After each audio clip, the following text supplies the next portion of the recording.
menjadi muka bumi. Di lautan biru, di langit yang tinggi, mencari kebesaranmu. Universiti Sultan Zainal Abidin, banggaku menjadi wargamu. Terus gemilang mencipta kejayaan demi agama, bangsa dan negara.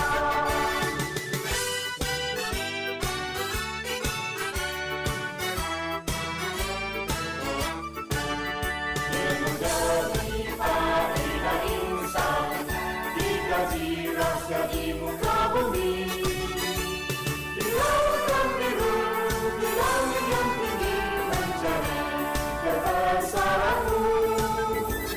Universiti Sultan Zainal Abidin, banggaku menjadi wargamu. Terus gemilang mencipta kejayaan demi agama, bangsa dan negara.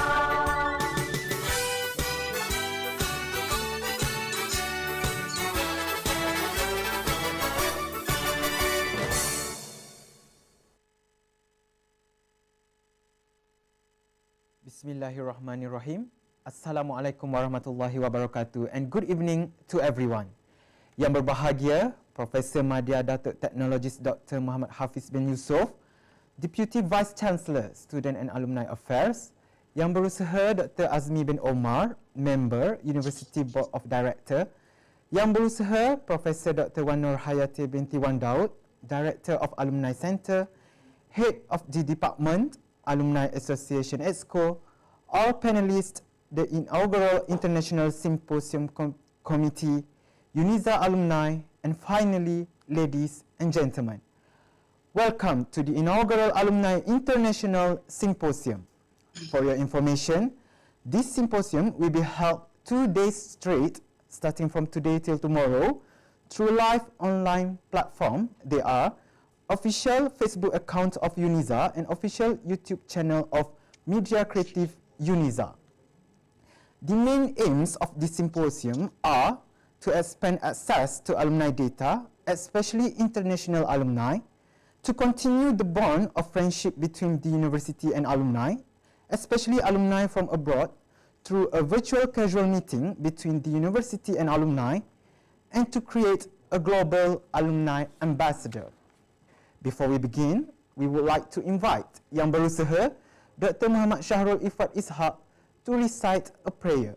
Please welcome.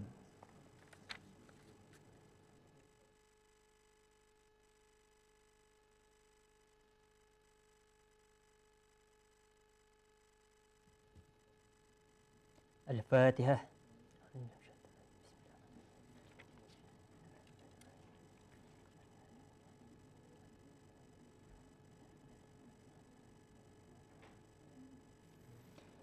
Bismillahirrahmanirrahim. Alhamdulillah Rabbil Alamin. Wassalatu wassalamu ala ashrafil anbiya'i wal mursalin wa ala alihi wa sahbihi ajma'in. Allahumma inna nas'aluka ridhaka wal jannah wa na'udzubika min sakhatika wan nar. Allahumma innaka afuwun karim tuhibbu afwa fa'fu anna wa an walidayna wa an jami'i muslimina wal muslimat birahmatika ya arhamar rahimin. Oh Allah, we are gathering here for the sake of kindness and unity. We are begging your guidance and blessing until the end of the program and after the program. Please make everything easy for us. Please prevent us from wrongdoing and evil. Oh Allah, we used to be here together at University Sultan Zainal Abidin for the sake of knowledge. And now we are trying to benefit the Ummah. What we have learned before. So we are begging you to bless this place. Oh Allah, please spread your kindness. Please strengthen our heart for the sake of Islam. At the end, we hope this program will be meaningful for us and will be the part of our good deeds. Allahumma ja'al jam'ana hadha jam'an marhuma wa tafarruqna min ba'dihi tafarruqan mubarakan ma'suma. Rabbana 'alaika tawakkalna wa ilaika anabna wa ilaikal masir. Allahumma ja'alna min ahli khair wa ja'alna min ahli barakah wa ja'alna min ahli maghfirah. Rabbana atina fid dunya hasanah وفي الآخرة حسنة وقنا عذاب النار وصلى الله على سيدنا محمد وعلى آله وصحبه وسلم والحمد لله رب العالمين.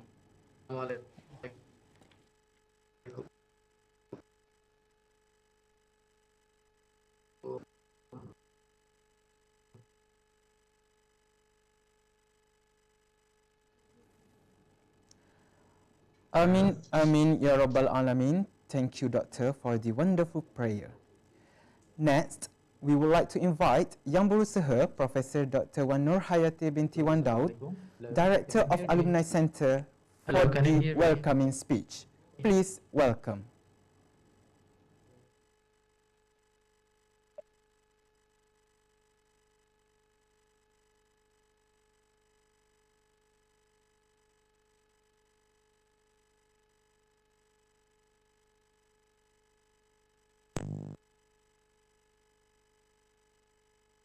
Hello.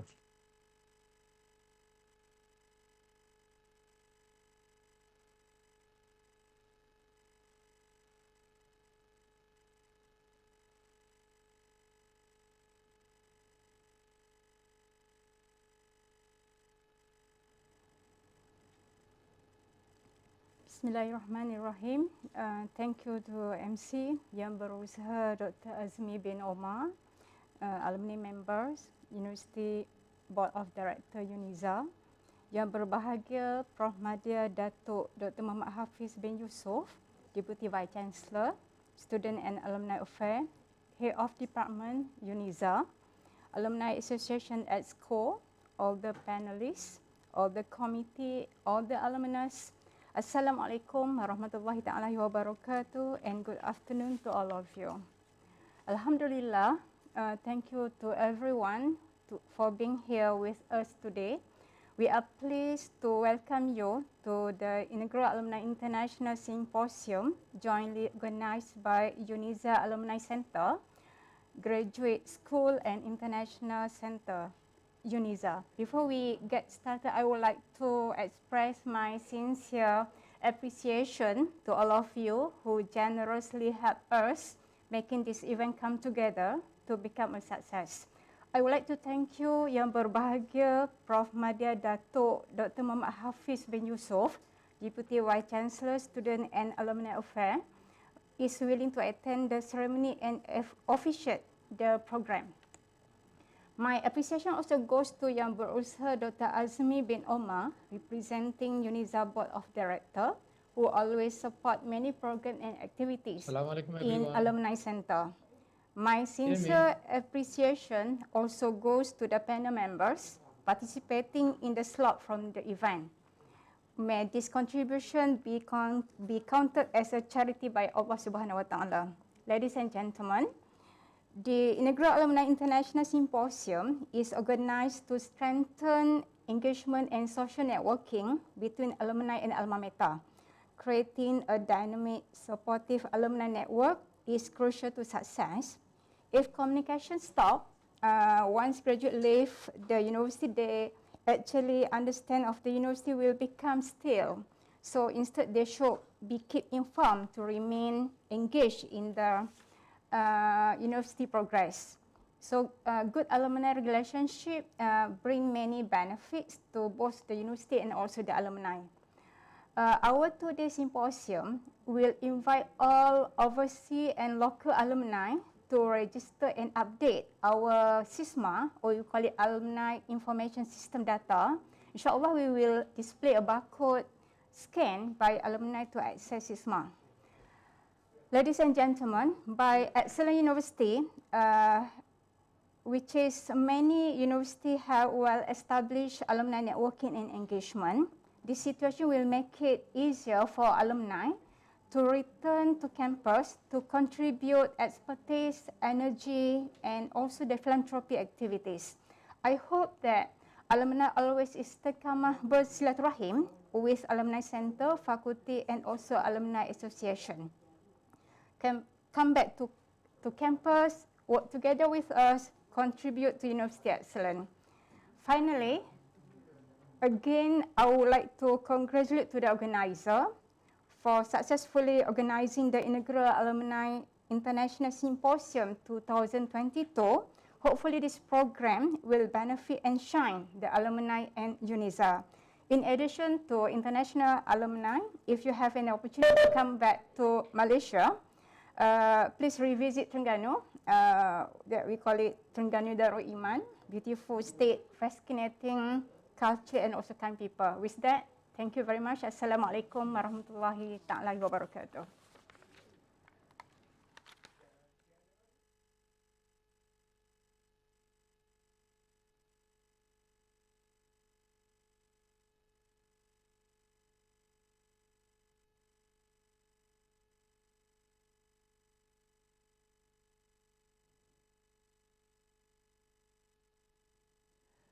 Thank you, Yang Berusaha Prof, for the warm welcoming speech. Ladies and gentlemen, it's the time that we are waiting for. Now, we would like to invite Yang Berbahagia, Professor Madya Datuk Technologist Dr. Muhammad Hafiz bin Yusof, the Deputy Vice Chancellor for Student and Alumni Affairs, to deliver his speech and to officiate the Inaugural International Symposium. Please welcome.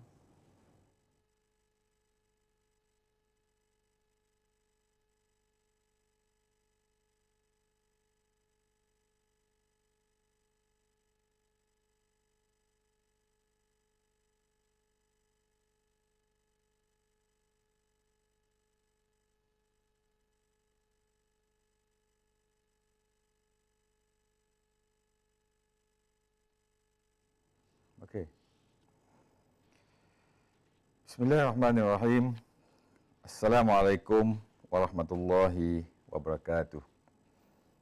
Alhamdulillah rabbil alamin. Wassalatu wassalamu ala asyrafil anbiya'i wal mursalin wa ala alihi wa sahbihi ajma'in.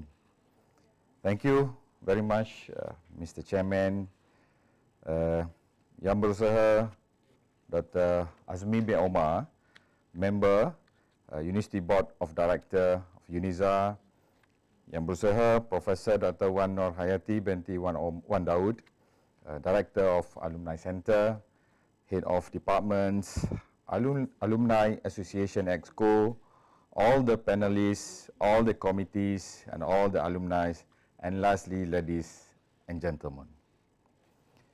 How are you today? I hope all of you are fine and under the barakah of Allah subhanahu wa ta'ala. Before I start, I would like to convey a message from Acting Vice Chancellor who cannot be here due to an avoidance reason. Assalamualaikum warahmatullahi wabarakatuh. Ladies and gentlemen, Alhamdulillah, let us extend our sincere gratitude to Allah subhanahu wa ta'ala for allowing us to be here today for the Inaugural Alumni International Symposium 2022, jointly organized by UNISA Alumni Center, Graduate School, and International Center. On behalf of UNISA, I would like to congratulate to Alumni Center of UNISA, faculties, Graduate School, and International Center for their cooperation in organizing this significant event. The symposium aims to strengthen the engagement and friendship networking between alumni and alma mater. I am delighted to have this opportunity to say a few words at the opening of the Inaugural Alumni International Symposium 2022. This is indeed a momentous occasion for all of us involved in alumni agenda because it allows us to draw the attention of all alumni and university stakeholders. In the 40 years of establishing UNISA, which is formerly known as KUZA, and UDM, it has successfully produced a total of around 40,000 graduates nationwide who joined the various programs in various levels of studies. In the context of higher education institution, alumni are significant stakeholders in strengthening a university, including government, industry, society, based on the concept of quadruple helix. Therefore, alumni function is vital agenda in formulating the strategic plan of Ministry of Higher Education and also UNISA. Ladies and gentlemen, alumni are essential and invaluable asset in ensuring the future sustainability of public university. The top university in the world have good alumni management system and can enhance the function of alumni in the holistic development of alma maters. Alumni must establish a good relationship with the alma mater through the alumni center, alumni association, and also alumni coordinator in the faculty. Continuous friendship and networking is becoming a win-win situation. UNISA always open its doors to all alumni to play a more effective and active role in developing human capital for academic and personal experience. Alumni are ambassadors or role model who are always ready to contribute to their respective areas of expertise for knowledge sharing. As an experienced person, you can mentor students in the academic field, and effective coach enhance skills for careers, open up space for them to internship, and even hire them to work in alumni-owned companies. You can also be a best example of the greatness of UNISA education and also an inspiration to students to further their education and studies at UNISA. Alumni are also expected to contribute back to university in the form of financial. University will channel all contribution from alumni in the form of monetary into a special fund that will be used to help underprivileged students, fund students and alumni activities, student welfare, and various other activities based on holistic student development. Come back to contribute to the university and work together to develop the university. To channel the fund, the Alumni Center can be a mediator and facilitator in helping alumni contribute fund to the university. This charitable fundraiser can rechannel to help pay for academic fees, accommodations, purchase of equipment, and reference material, and others. UNISA identifies that among the factors that need to be improved to get the maximum effect of alumni interaction with UNISA and fellow alumni is the latest alumni data. Through the Alumni Information System, or what we call it SISMA, alumni can register and update their profiles. In this regard, I would like to suggest to all our alumni to visit our SISMA system at the alumni portal to register and update the profiles. Let's register and update your data in the system as soon as possible. Before I conclude, once again, I would like to congratulate and thanks all who have made this program successful. I must say this collaborative effort is very commendable and should be continued in the future. Shabas and Tanya, thank you for your commitment and your time and your energy also to this symposium to all participants. I wish all the best and fruitful discussion in this symposium. With the barakah of Allah, Bismillahirrahmanirrahim, I declare the Inaugural Alumni International Symposium 2022 officially open. Wabillahi taufiq wa hidayah. Wassalamualaikum warahmatullahi wabarakatuh.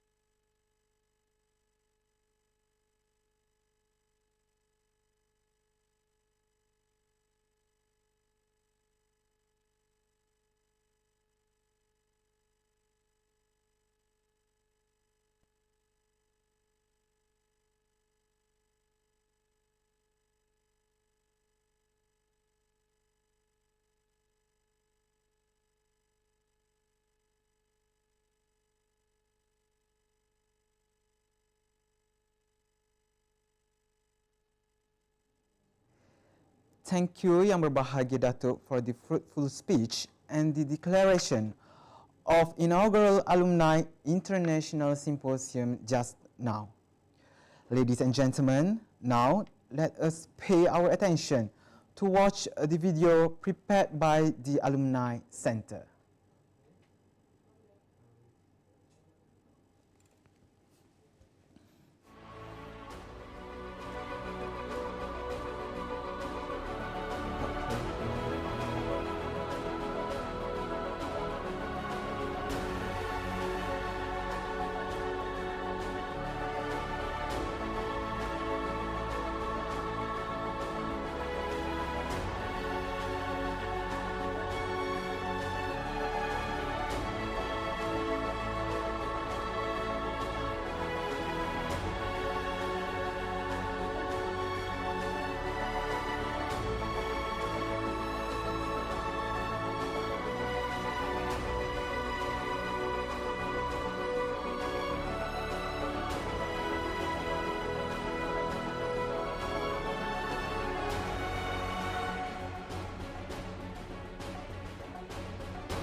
Ladies and gentlemen, to begin our first slot today, we would like to invite Dr. Malik Amanov as the moderator that will discuss about Alumni Spotlight, Global Alumni Leadership, Alumni Leaders of Tomorrow. Please welcome.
Inaugural Alumni International Symposium. It has been noted that alumni have a great contribution to the university, even though they have completed their studies. Since 20th July 2020, UNISA Alumni Center was upgraded as an independent center. Prior to that, it was under the same umbrella with entrepreneurship and community network. Since then, it has focused activities and further planning to move forward. This session is an opportunity to bring along international alumni hand in hand for alumni interaction and program. Objectives of the symposium are to increase alumni coverage, especially international alumni, to increase and improve interaction and relationship between university and alumni currently through virtual events, and the last not the least, to establish global alumni ambassadors. Now let's move to the first round of the session. We have 4 panelists. To all the panelists, it's an honor and pleasure to have all of you gathered virtually today as we are moving forward in our effort in bringing all international alumni of UNISA together for a better communication and engagement in the future. For a start, can each panelist share your experience in getting to know UNISA, studying and interacting at UNISA, and moving forward from there as our topic says, alumni leaders of tomorrow. Let's start with Dr. Ibrahim Tijani Sabiu, being studied from master's to doctorate degrees. Please, Dr. Ibrahim, introduce yourself and share your experience in the next 5 minutes.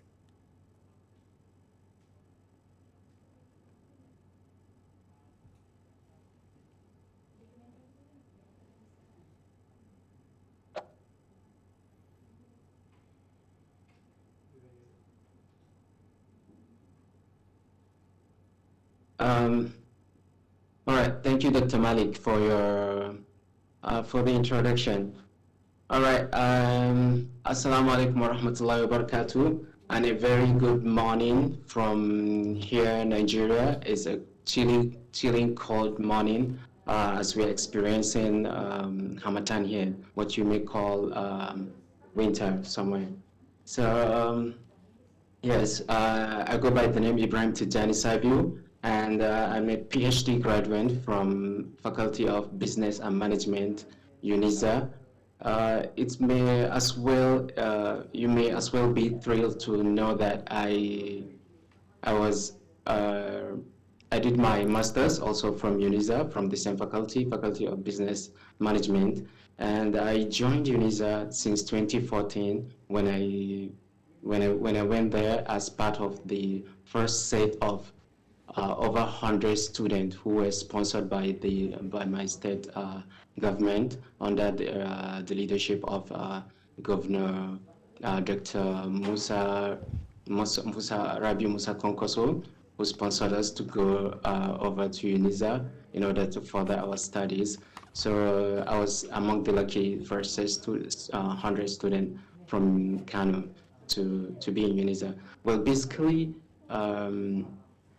I spent, since 2014, I spent like 7 years in UNISA to complete both my masters. My masters took me 2 years to complete, and then I later went on to further my PhD studies there, which took me up to 5 years.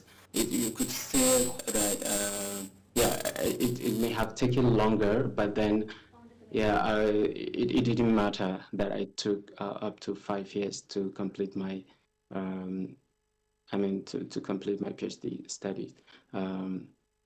Well, I started off when regarding what you said, how I got to know about UNISA. Actually, I didn't have idea about UNISA. I just joined, like I said, because of the scholarship that I got. It was quite, let's check.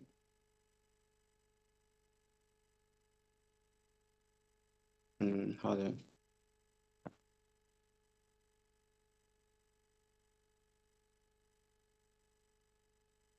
Okay, sorry for that.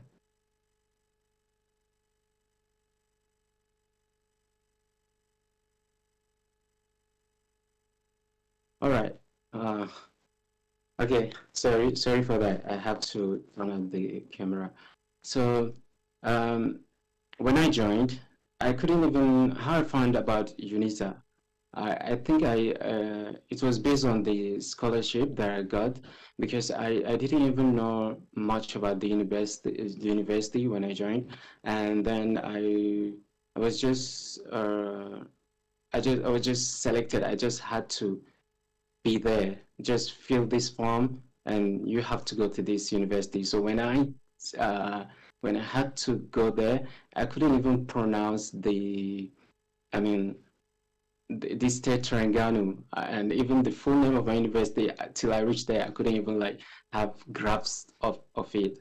But yeah, that was it, by the way. But I was lucky at the end that because I just took it as my God willed. I had to be there, and so I just had to go.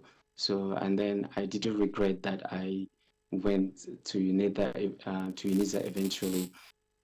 Well, for the yeah.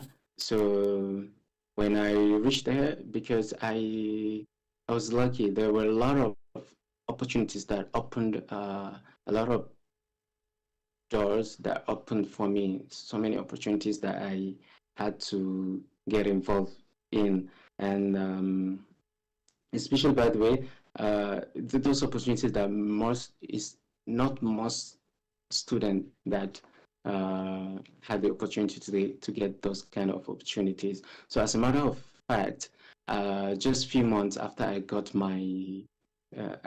into my master's studies, I was opportuned. I was elected as the international postgraduate student representative in the postgraduate student council, which yeah. So I was the representative, as the international representative, and at the same time I was also the international representative for postgraduate student in the faculty at the same time, and just to which eventually I was even awarded the student of the year for the faculty for that year in 2015, and just well, as my achievement. But I was also I was equally the what do you call it? I was the head of presentation of a social entrepreneurship club we call Enactus UNISA chapter. I was the head of presentation for that, in which I led the team for the national competition in 2015, also that year. I was, apart from that, I was also the face and the international icon for the Center for Cultural Heritage of UNISA, and where I was involved in so many so many cultural activities, and then I was able to represent the university in so many national competitions and university competition here and there, and I was able to equally win some medals for the university in some of the representations, and yeah, I've done that several times, and yeah, basically I was so everywhere. I was involved in so many. I was chairing, organizing, and coordinating student programs from international shows, cultural festivals. I was involved in student, even academic activities about talking about conferences, seminars, trainings. I was involved in the organizations of those programs, like being a committee member of like conferences or seminars, and like evaluator, moderator, panelist to programs, and sorts kind of activities. So I was very active during my postgraduate journey, and I've held several positions and I've taken diverse roles during my journey. So, well, I think, yeah, maybe let me stop here. Let me not talk too much for now. All right, thank you. Thank you, Dr. Ibrahim. We are very pleased to hear from you. Now let's hear for the next 5 minutes from Dr. Muhammad Habibur Rahman Khan, who studied doctorate in cognitive psychology at UNISA.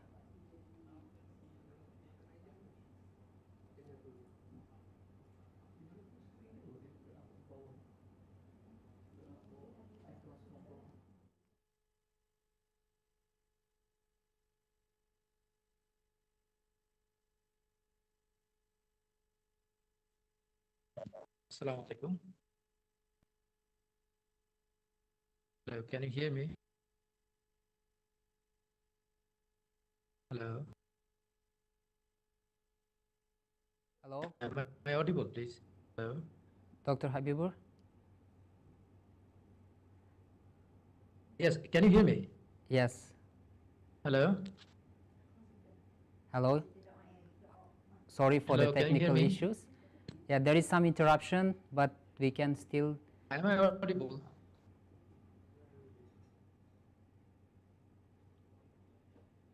Can you hear me, please? Hello. Yes, hello. Yes, can you hear me? Yes, we can. Please, can you make Hello, short can you hear me? introduction? Yes, yes. Can you hear me? Am I audible? Yes, we can hear your voice. Hello. Okay, thank you very much. Thank you. Assalamu alaikum and good afternoon. I am Dr. Muhammad Habib Rahman Khan. I am a graduate from the University Sultan Zainal Abidin from the Faculty of Medicine. My major was cognitive psychology, vis-a-vis health psychology too. I'm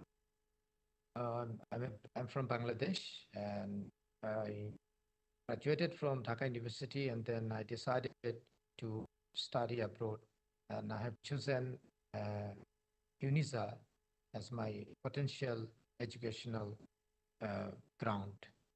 I have chosen Malaysia because of many reasons. For example, culture, religious freedom, and the food people are like.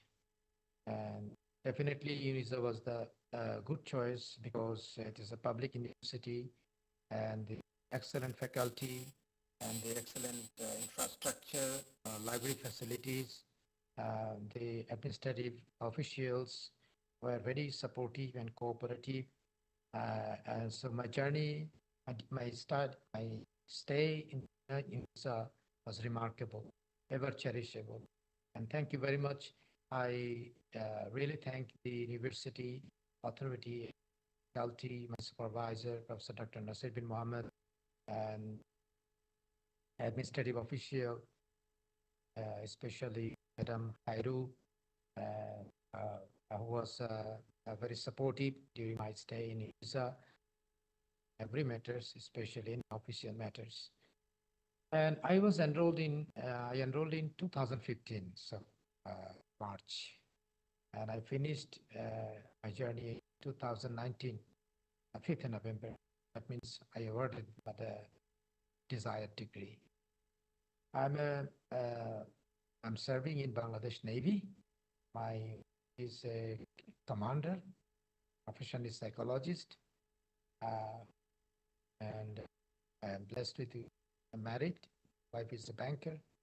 I'm blessed with daughter and son. They're very school going. They are also very much interested, like their father, to study abroad. And my daughter has intention to study in USA. And that's all about from me. Thank you very much.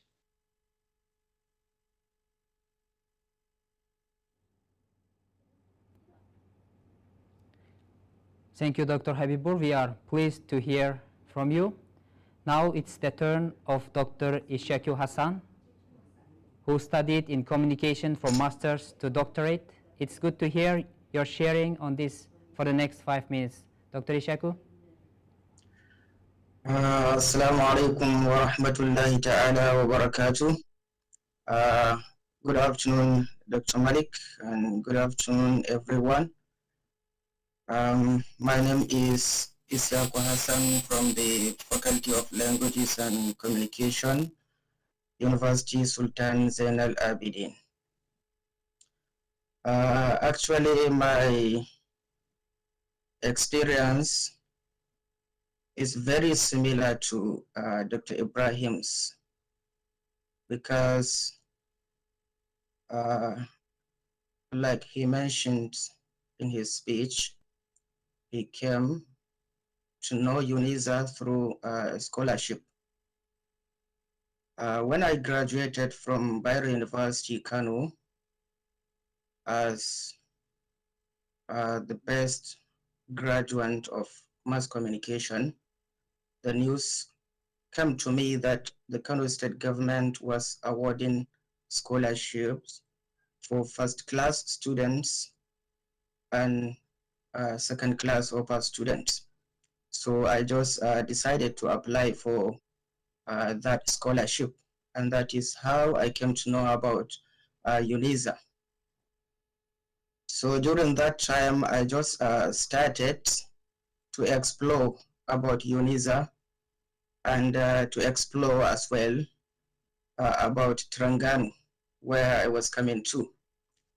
And at that time, I discovered that Terengganu in particular and Malaysia in general shares a lot of similarities with Nigeria in terms of history, in terms of religion, and in terms of language and culture. So I got to know UNISA through a scholarship.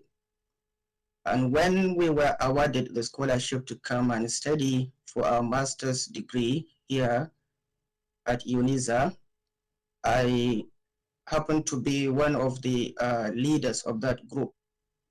I was the treasurer of that group, so I was among those who led the group from Nigeria to Terengganu. So it was a very wonderful experience for me during that time. We started from the beginning communicating with the director of the International Center at that time, Dr. Adam Abdullah. So we were welcome at the KLAIA International Airport. So we were taken by bus, UNISA bus, from Kuala Lumpur to Terengganu. So all the exploration I did before I come, I found that that was the reality. Nigeria is a Muslim majority nation from the religious perspective, likewise Malaysia. And we have three major languages in Nigeria: Hausa, Yoruba, and Igbo. I found that Malaysia also have Indians, Malays, and Chinese. Also, even the history of the press, because I'm a mass communication graduate, so I read more about the press in Nigeria. So I found the press here in Malaysia also similar to the Nigerian press. And that was what gave me the opportunity also during my studies to compare between the Nigerian press and the Malaysian press in my studies. So when I came here, I was involved in so many activities during my stay at UNISA. And during that time, I could remember that there was an association called International Students Association. I was elected to be the communication officer of that association. So we really enjoyed our stay at UNISA using that association, because whatever we requested from UNISA, we were given the opportunity to do so. We had the opportunity to travel to so many places using UNISA facilities, such as the buses that were provided for us. During the time of Mr. Anwar Abdullah, as well as the head of International Center, we visited a lot of islands. We visited places of historical and monumental pieces of architectural excellence in the beautiful Terengganu. So we really explored and enjoyed our stay here. So I think briefly this is how I came to know about UNISA until the present. So thank you very much for giving me this time to share my experience about UNISA. Thank you. Thank you, Dr. Isyaku, for the interesting introduction. Now let's hear for the next 5 minutes from Ms. Asma Haitama Lang, who studied Bachelor of Social Science at UNISA. Ms. Asma?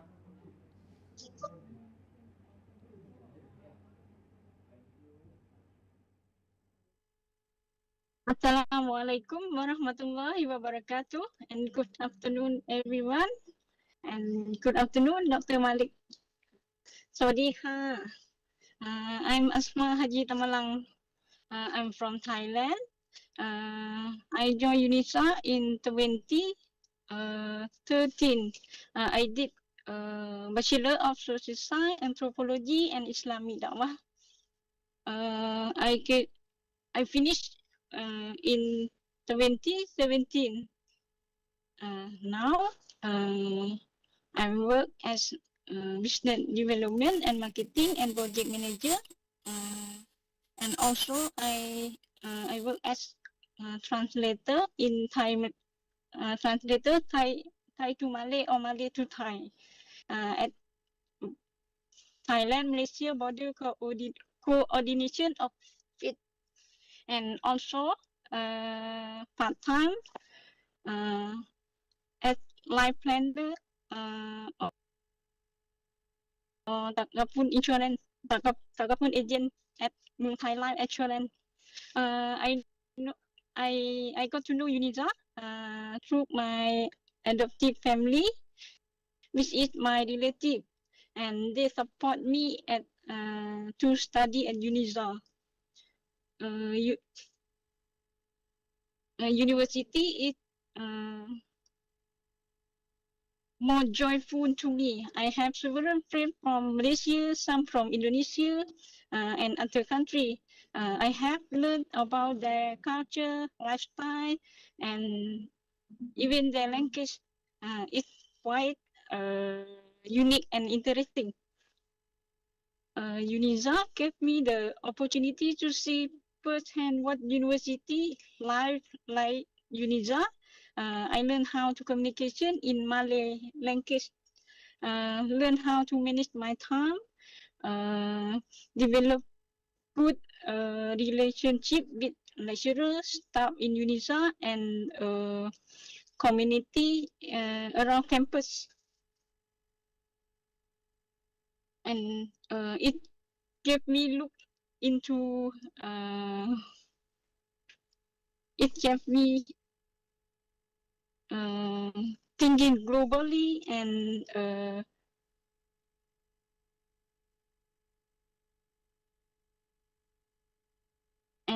look into my future. And the important the thing I love to the important thing during I study, the one thing I love is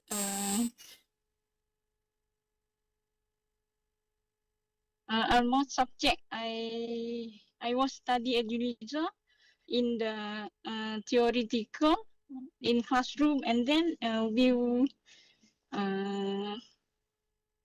we have to study in the field, which make our learning fun, not boring, and allow us to experiment and learn how to do it and how to solve problem which is benefit in the future. Okay, thank you.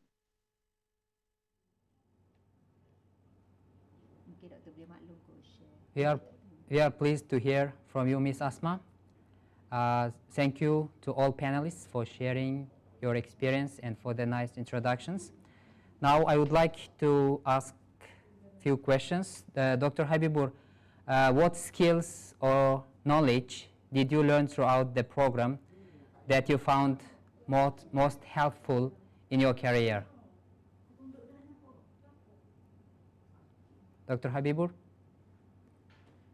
Yeah, thank you very much.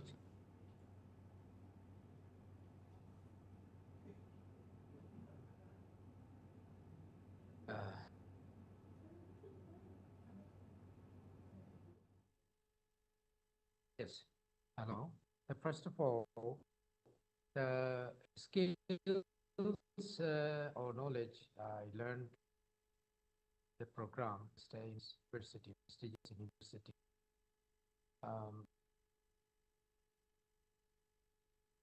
First of all, I would say the teamwork. It is from the supervisor, from the faculty, the supportive staffs, all really form a team. And as a member in this team, I learned a lot what is called teamwork.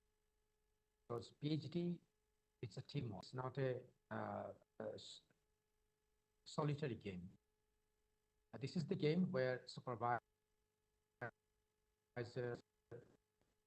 staffs, administrative staffs, librarian, everybody is a part of it.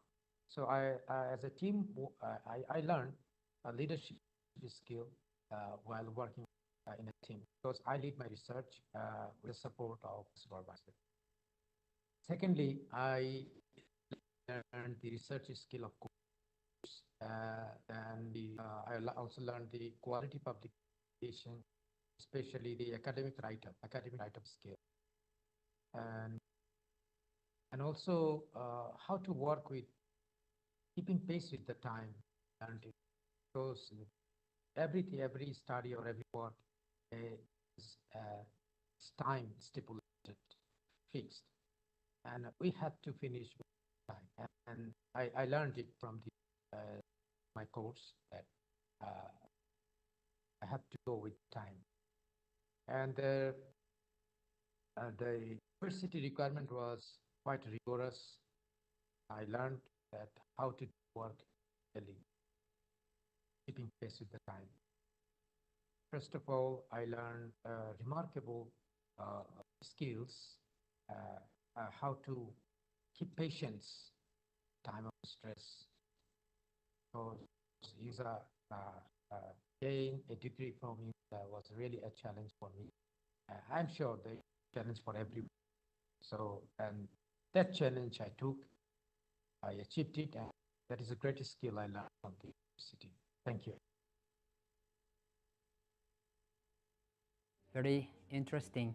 So if anyone has any questions from our viewers side to our panelists, please you can use your WebEx chat box so that we try to answer to your questions. The next question to the Dr. Ibrahim.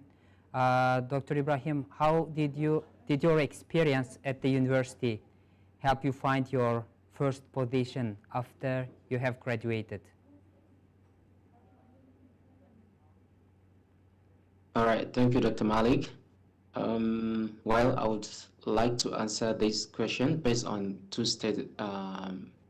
perhaps two stages of graduation that I have passed through my master's, and then after my PhD. Well, for the experience has thus helped me firstly after completion of my master's program in securing my first position, I would say. I was actually supposed to be returning to my home country after I completed my master's, but because my supervisor has noticed my active involvement, participation, skills, and diligent discharge of responsibilities during my stay with him during my master's studies, so that has gave him the opportunity to understand me and wanted to offer me a job to be his research assistant, to work with him on his grant project. Not other than because while I was doing my master's studies with him, I was studying actually on a topic about the entrepreneurial persistence of the Malay in the Malay competitive environment. So that by virtue of exposed to them my research during my master's studies, I was able to understand the Malay culture. I was able to read about them, to know a lot about them, to experience the culture myself, because I was going around like interacting with students, being involved in like cultural programs, and then equally from the fact that I was able to also have to understand and learn the language of Malay. So by virtue of that, so he understood that. So I was able, because the project I was working on as a research assistant, they were projects that were basically um, focused on Malay. I mean, it was actually even supposed to be a Malay local student working on the project, but my supervisor gave me, based on the understanding that he knew that I have a fair knowledge about the topic, and I mean maybe the circumstances around. It was supposed to be a sensitive topic, but he still gave it to me for that fact that I understand, and I was able to get along with the local people well and quite easy to work with them. So that has helped me in getting that job, because if I could remember, one thing that I used to do then is a lot of mostly international students, when they go to maybe like some programs or some whatever it is, maybe a meeting in the on campus or somewhere, if it's going to be in Malay, so they get easily discouraged, or they tend to shy away from those kind of gatherings. But what I did was, okay, I would say that, okay, let's go to the meeting. You want to speak in Malay? Just speak in Malay. I don't mind. I will be there. I will still be there. What I did was, I took it as a challenge for me. Okay, I would be. I tried to see how I could improve myself by trying to learn the language from there. I didn't take it like as offensive that, okay, I go to the meeting, they are talking in Malay, but I tried to see, okay, let me get to see how I could learn and overcome that challenge of that is being obstructive to me, not being included in meetings or being carried along in some gatherings. So that's what I did, and it helped me in securing, like I said, that my first job, because my supervisor felt that, okay, we could get along well, even if we're going for interviews. I mean, to interview locals, I could also tag along there. So that has helped me. And then secondly, after completion of my PhD, and then I continued, I had to come back to Nigeria. Though it's just quite recent, it's just like maybe approximately like 4 months that I have arrived in Nigeria now. So when I came, maybe for the first, I knew it wouldn't be just like so sudden for me to get a job now after coming back to Nigeria. But what I did, based on the, while you were studying, I was involved in so many, like the social entrepreneurship club that I was involved in, and so many like activities. So I knew that has helped me to have a different outlook to life. So you wouldn't just sit down and just wait till that job comes before you start doing something. So what I did was, I was trying to utilize my experience from maybe back from the university, both academic wise and extracurricular activity wise, to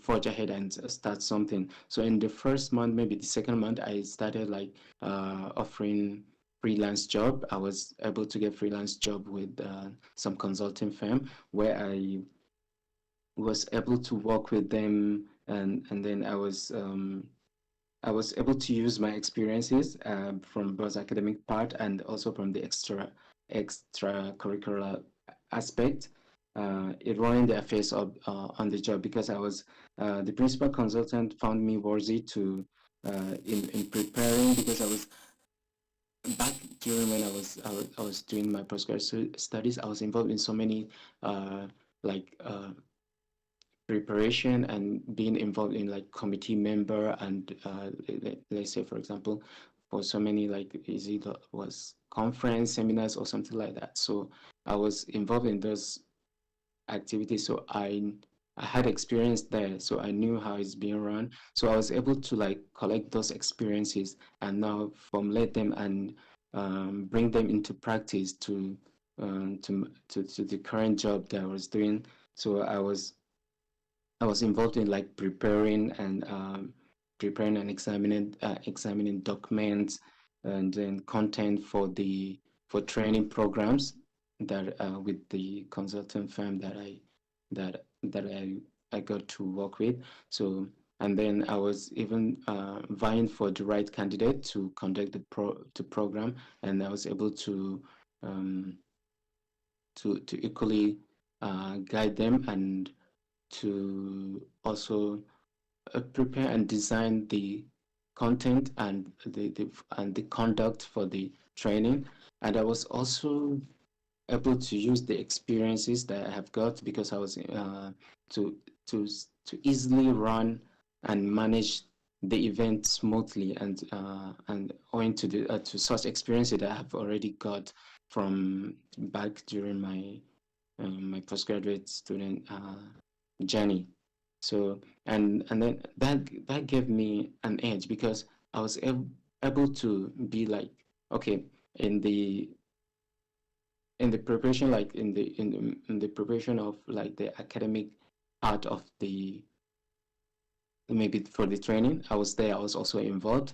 I had to design and then also be involved in the preparation, and also in managing and running the affairs of the event. Also, I was there because I could be able to understand what need to be done, like here maybe in protocol, in technical issues, in maybe PR and other stuff like that. So I was able to, based on experiences that I have had, so I was able to find my way through everywhere to see that everything is run smoothly all along the program and the training, whatever it may be, that I was doing for the consulting firm.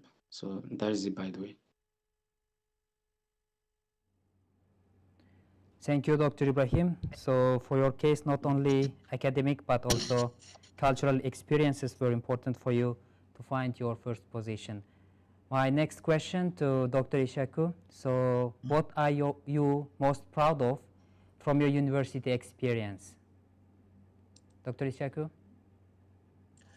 Okay, thank you very much, Dr. Malik, for your question. Actually, I have 3 different important stages of experience that I'm proud of during my stay at UNISA. Number 1, meeting my mentor, Associate Professor Dr. Muhammad Nazri Latif Azmi from the Faculty of Languages and Communication. And second, the opportunity I was given by UNISA to recruit students from 2016 until 2018. And number 3, after graduation, that is after my convocation, I started to know my supervisor, Associate Prof. Dr. Muhammad Nazri Latif Azmi, when he gave a methodology lecture upon our arrival at University Sultan Zain Al Abidin from Nigeria. And I found his lecture very interesting. And I just realized that he was wonderful in terms of personality and character, and in terms of knowledge, and hardworking as well. So I just understood that he is really capable enough to supervise and impact knowledge into students. So that is when I got to know him. And I had a very wonderful experience with him in terms of interaction, in terms of mentoring, and many other things. So I really owe owe him a lot, and I owe the Faculty of Languages and Communication a lot. And the second experience that I'm proud of is the opportunity that I was given by UNISA to recruit students. During that time, when we completed our master's degree program, we had the scholarship during that time, during our master's degree. But after that, our scholarship ended, and then we need to, I need to sponsor myself to do the PhD. Yeah, so the remuneration that I received, although I contributed to the university in terms of the recruitment of the students, but this experience was very wonderful. I think I brought about approximately 100 students to UNISA from various countries, including African countries, Asian countries, and even the Middle East. So I recruited students from Libya, from Nigeria, from Algeria, from Jordan, from Yemen, and from Indonesia as well. So this has given me a lot of experience of dealing with different people, and being that I'm able to speak Arabic, so this one also gave me the chance to communicate with Arabs in the process of securing admission for them to UNISA. The last stage was when I completed my PhD. Immediately, I was offered an appointment in the Faculty of Languages and Communication. So I am very grateful to UNISA for this wonderful experience that I gained from the university. Thank you very much, Dr. Malik, and thank you very much, the panelists, for listening to me. Goodbye. Thank you, Dr. Ishaku. So you have contributed to UNISA a lot by recruiting students, and this is that you are very most proud of. Next question to Ms. Asma. I also would like to ask your experience at UNISA. So what activities at the university you loved being part of? Ms. Asma?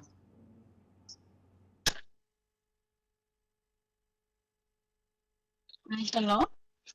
Okay. The thing I love, I love being a part of UNISA is I meet society. I meet good society, lovely and friendly lecturers and staff UNISA, and then opportunity to gain professional experience in supportive environment is something too rare of me. I really love UNISA. Thank you.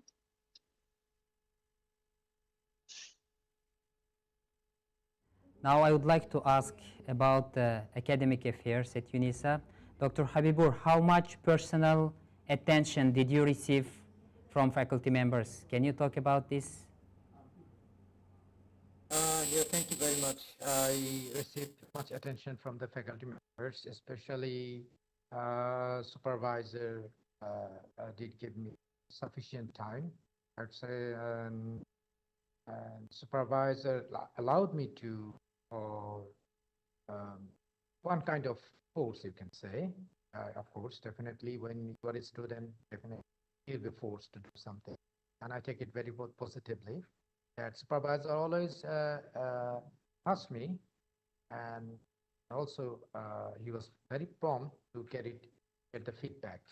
So I found the faculty members, including faculty and even staffs, they were very supportive and cooperative, and everything was done in time, I should say. So it is my fantastic experience. Thank you.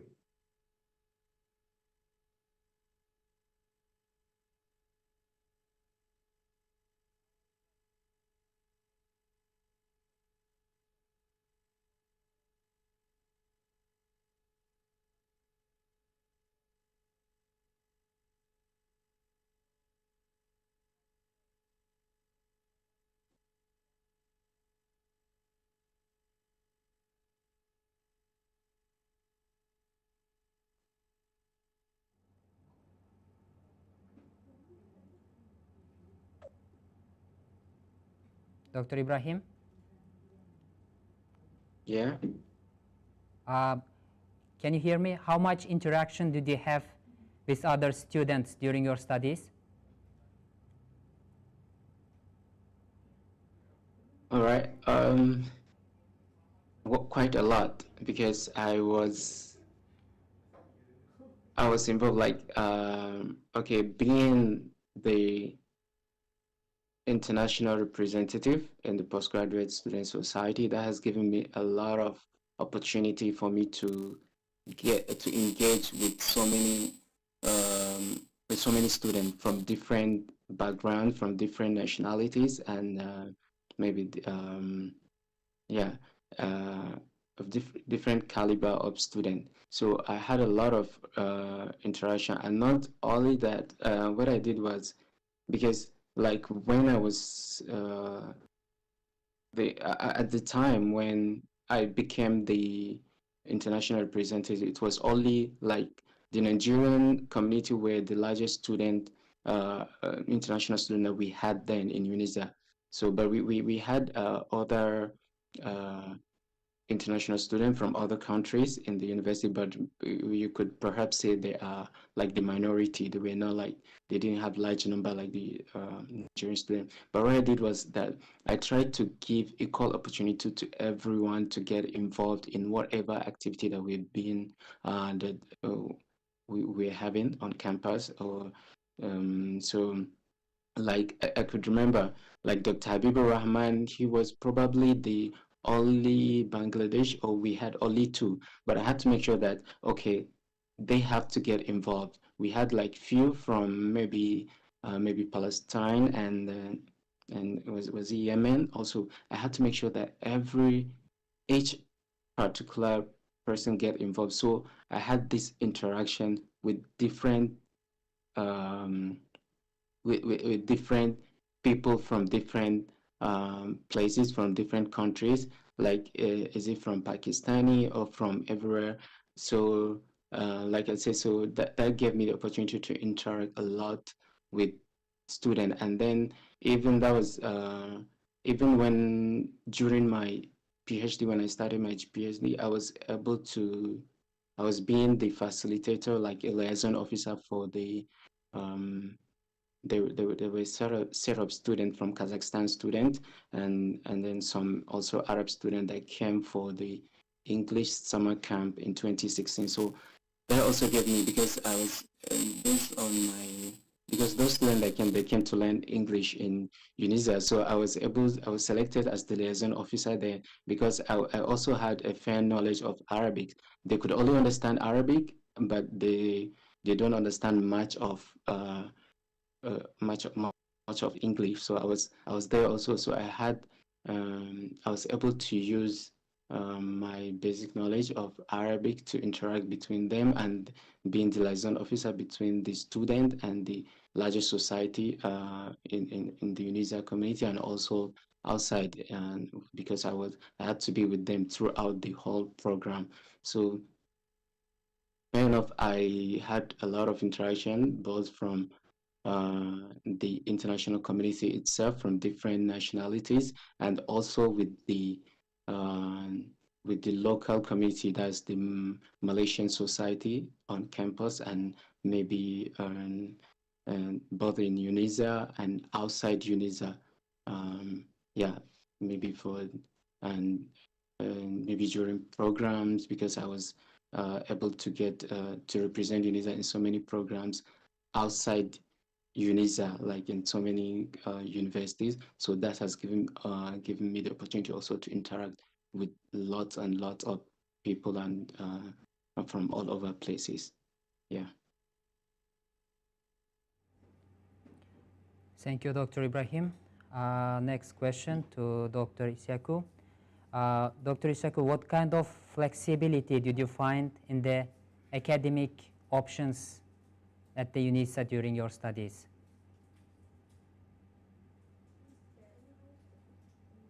Okay, thank you very much, Dr. Malik, for the question.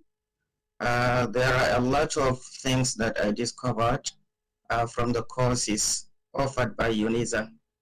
I think that one kind of flexibility is the chance given to the applicant to choose from various types of courses offered at UNISA, and at the same time to choose the specific discipline interested by the applicant over the candidates. And there are so many, although in a faculty you'll find just one or two lecturers specializing in a particular area.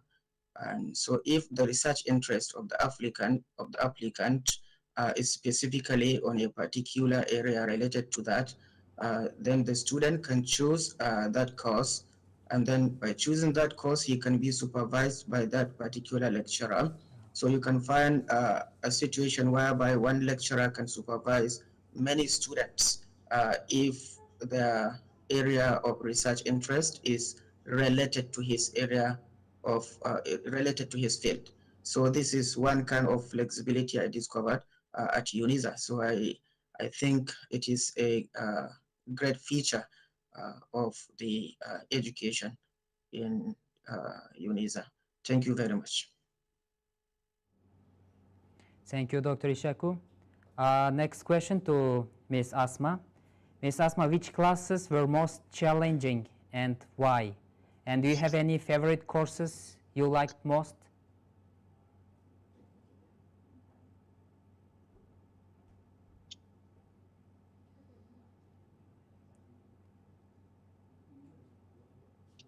Ms. Asma?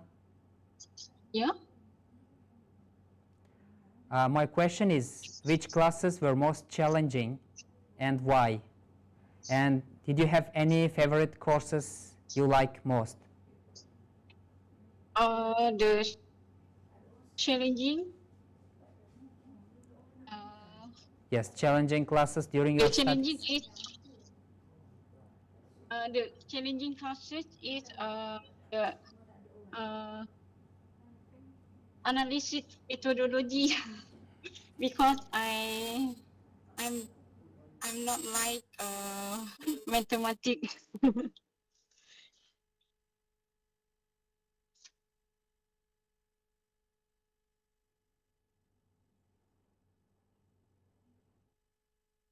And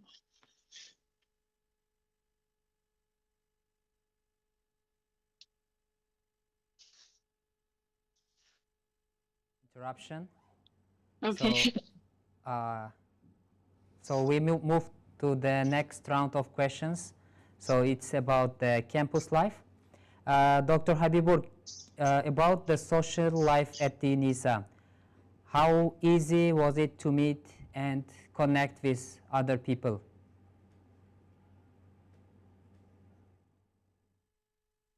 Well, a very fantastic experience about these social interactions and social environment. The idea I choose, I told you before, that cultural life is still alive, religious free. So everything matches with Bangladesh. That's it. UNISA I have chosen because of some of my time. Faculty members inspired me to come, to stay, study. So once I get into the UNISA campus, I found people, especially students, my roommate, definitely. I was in a dormitory. My roommate was Khairi, a Malaysian guy, and another man, what his name. He was also Malaysian. So stayed old man. No, sorry, we had two. My room was shared by another Malaysian, and the side by side, other room also Malaysian students were residing. Very first time. So I found the students but they were very friendly and supportive, and they took me out socially, social gathering. Then they invited over the family function, especially uh, and also especially my Nigerian friends, whom close by stay. They are also very fantastic, especially Ibrahim, Dr. Ibrahim Sako, Dr. Jairu. They were the fantastic, and Mitada, they were the fantastic guy I've ever met. So, and around the year, I found have a lot of cultural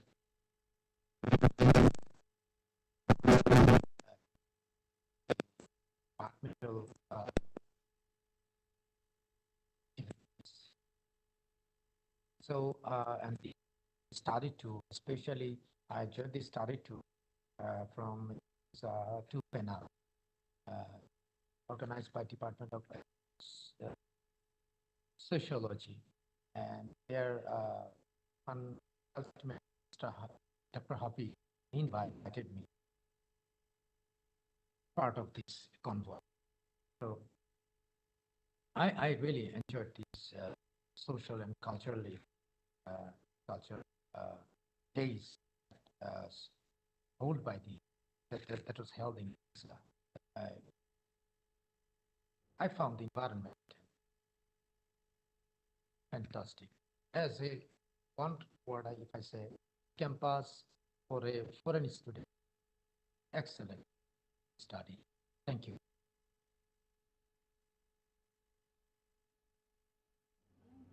Thank you, Dr. Habibur. It was mentioned that Malaysia has lots of similarities with Nigeria. My next question to Dr.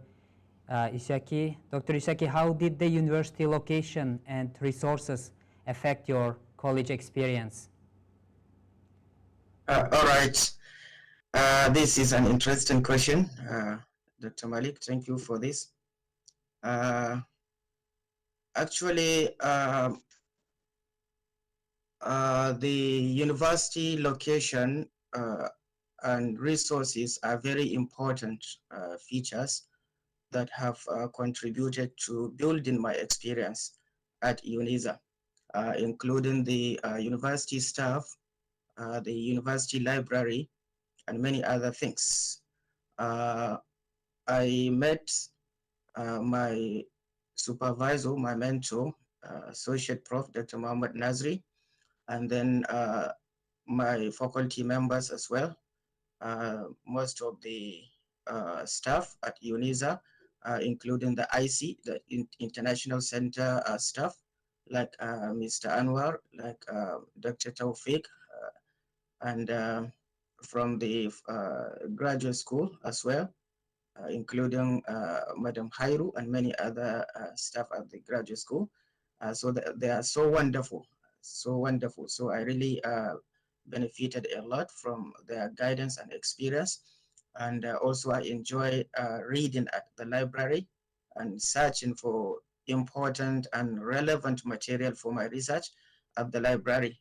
So these are some of the things that have really greatly contributed to my experience.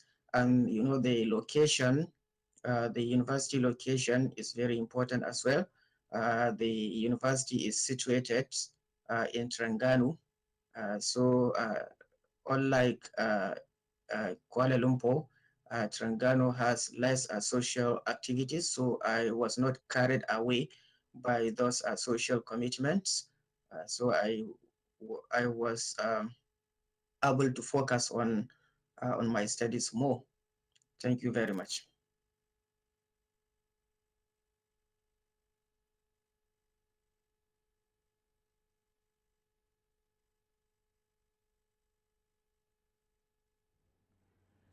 Okay, we are coming to the end of our session. This is time we would like to hear from each panelist your concluding remarks and hopes for international alumni of UNISA as the leaders of tomorrow. And just briefly give your hopes and your concluding remarks. Let's start with Dr. Ibrahim.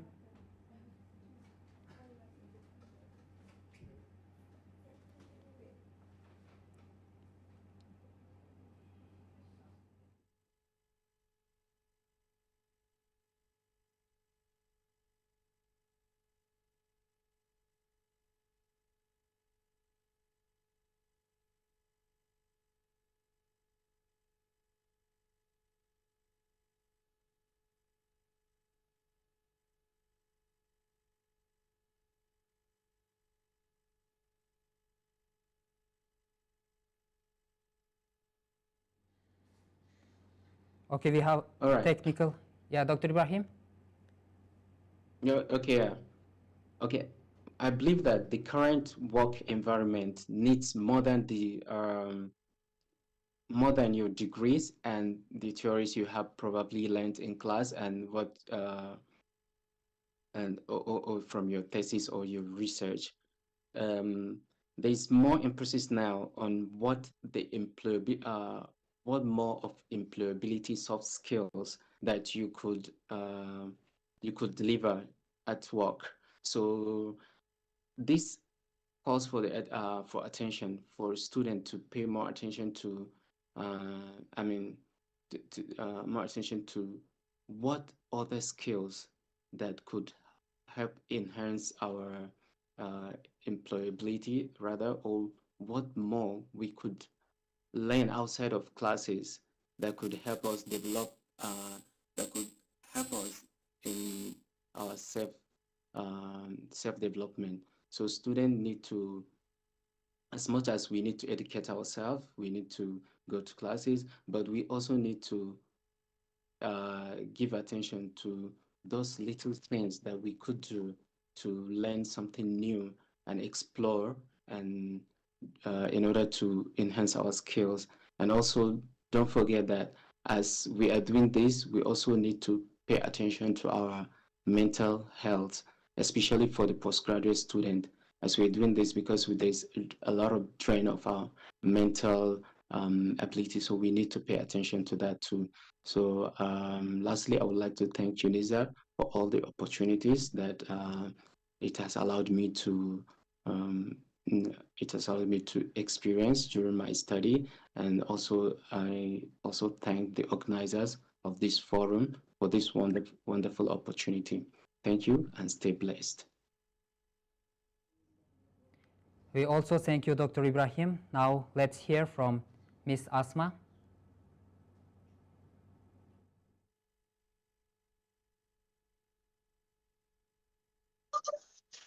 Okay.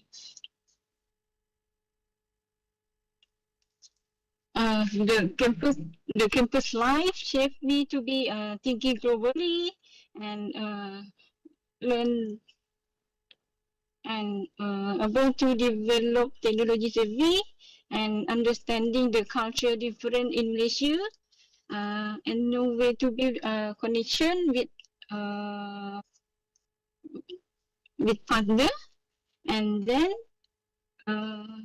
understand what make me me and explore my personal style, and then bring my daily life to drive higher performance in the future. Thank you.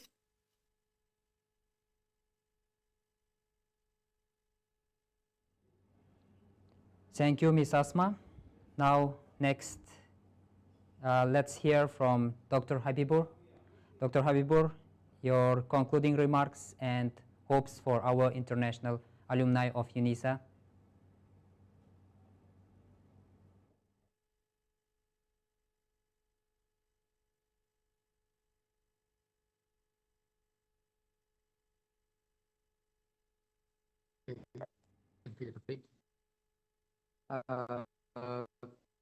I'm very much hopeful.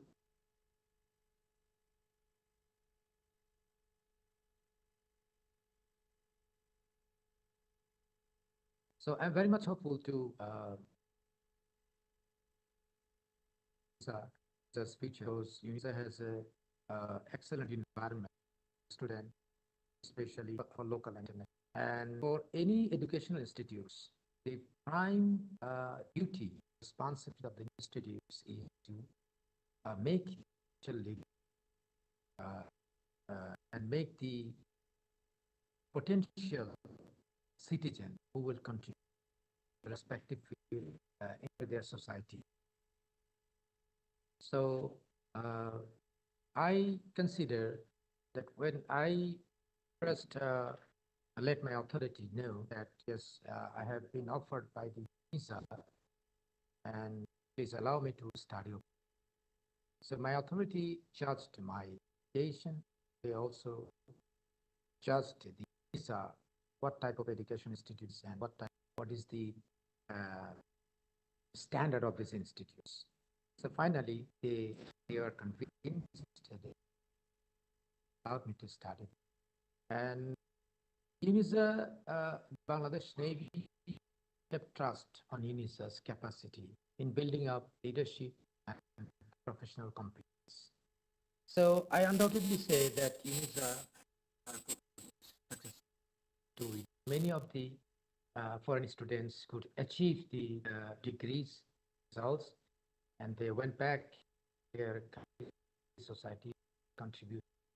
For me, I can say undoubtedly it helps my career as a graduate from UNISA, transforming my knowledge and skill to my career and service. Once I get back having the degree, my social value, my the expectation from me was quite high from author, and I am fulfilling their desired requirement.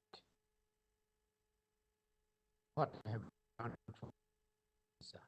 And lastly, I can say that UNISA, any student, any study is a time-bound journey.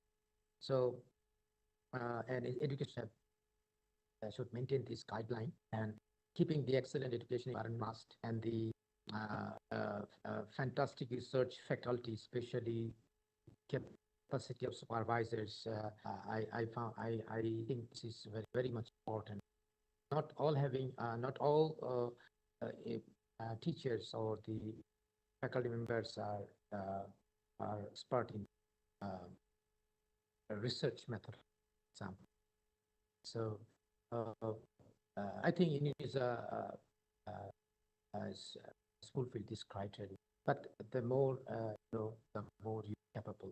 That is what I meant. So overall, this is a lovely experience for me, and I look forward to hear good news of UNISA, and I hope that UNISA will create more and more leaders in the future in respect of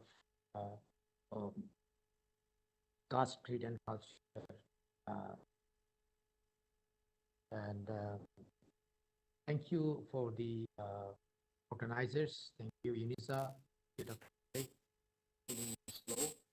Thank you, the panelists. Assalamu alaikum. Thank you to Dr. Habibur. And the last speaker, but not the least, is Dr.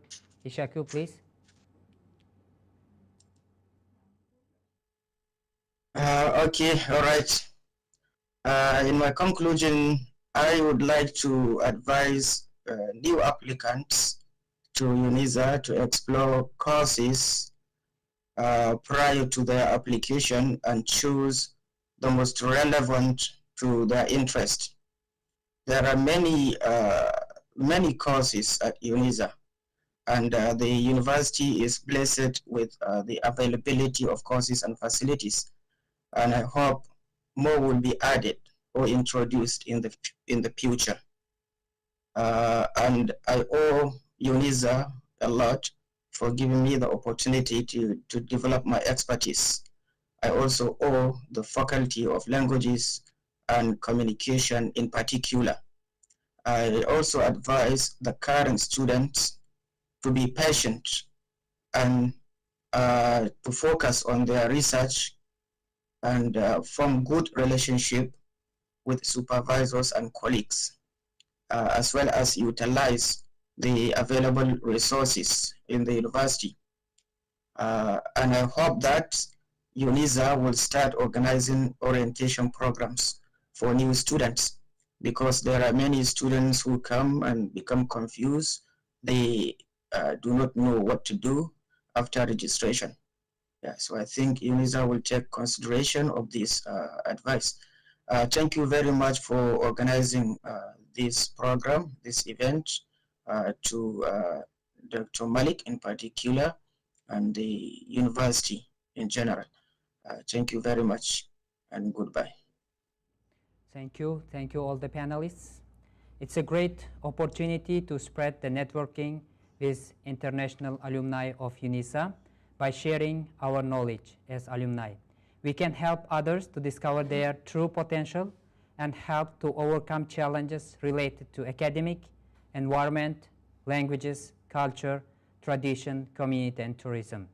I would like to appreciate all the efforts that is done by you all for the development of our society, and thank you for justifying the years spent by you at UNISA.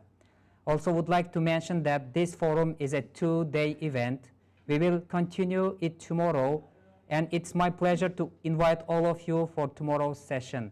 We have Professor Madya Dr.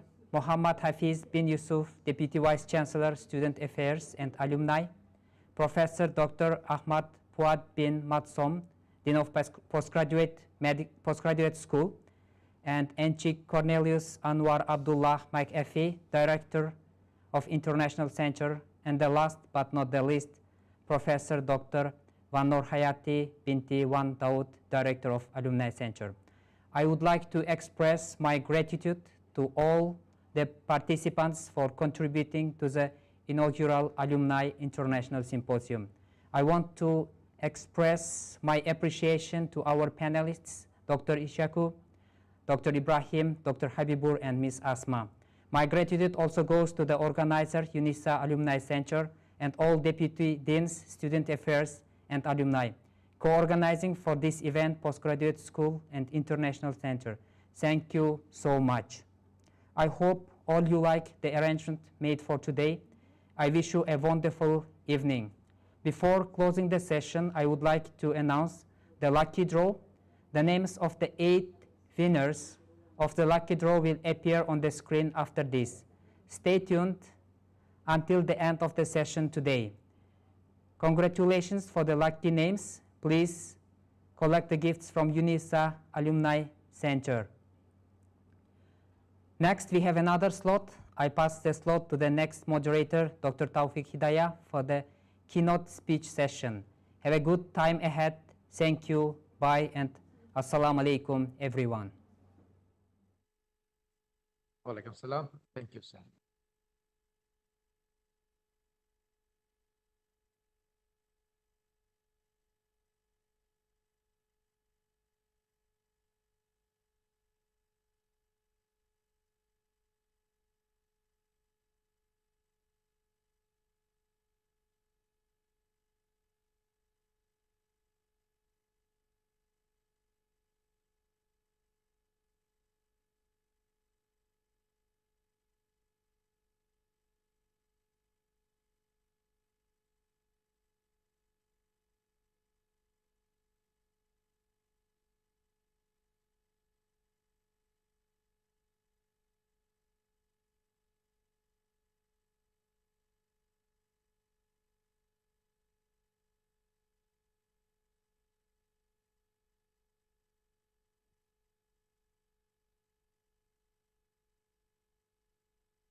Hello, Assalamualaikum, Doktor.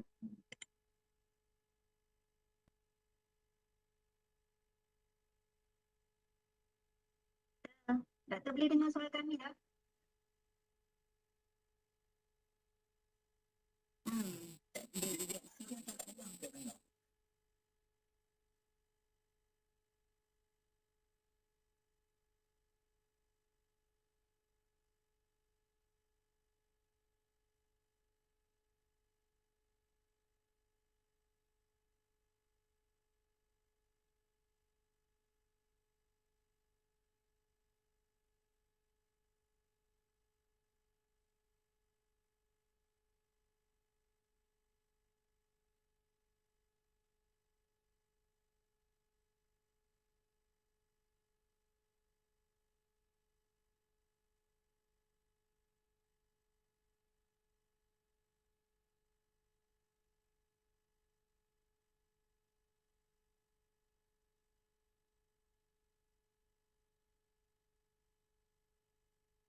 Hello? Yeah.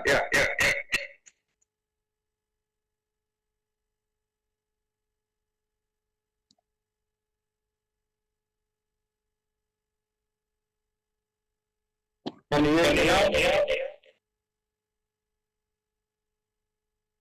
Can you hear me now?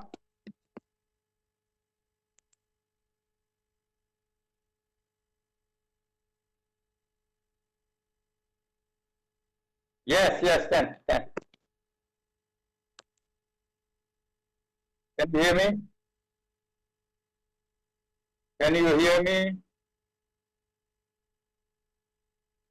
Can anyone hear me?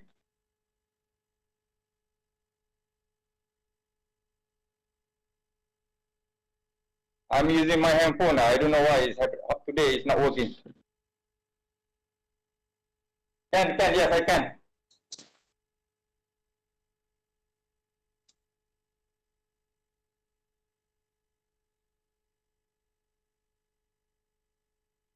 Can we start now?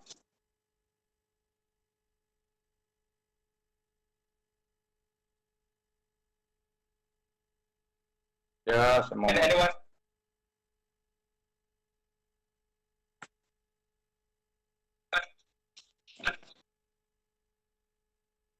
I don't know why my appointment.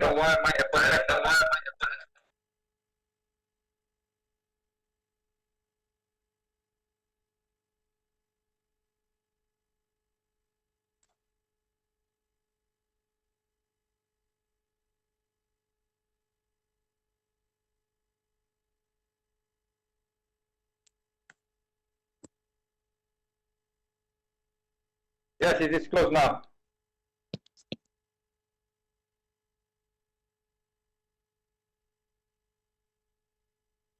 Yes.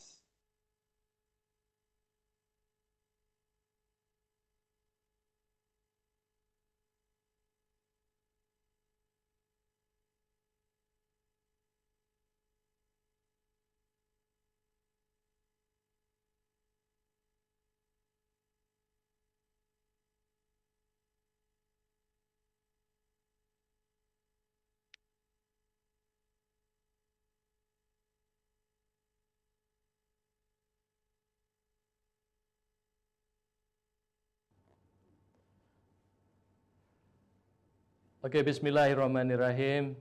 Assalamualaikum. In the name of Allah, the most gracious and the most merciful, and all praises and salutations are due to Prophet Muhammad.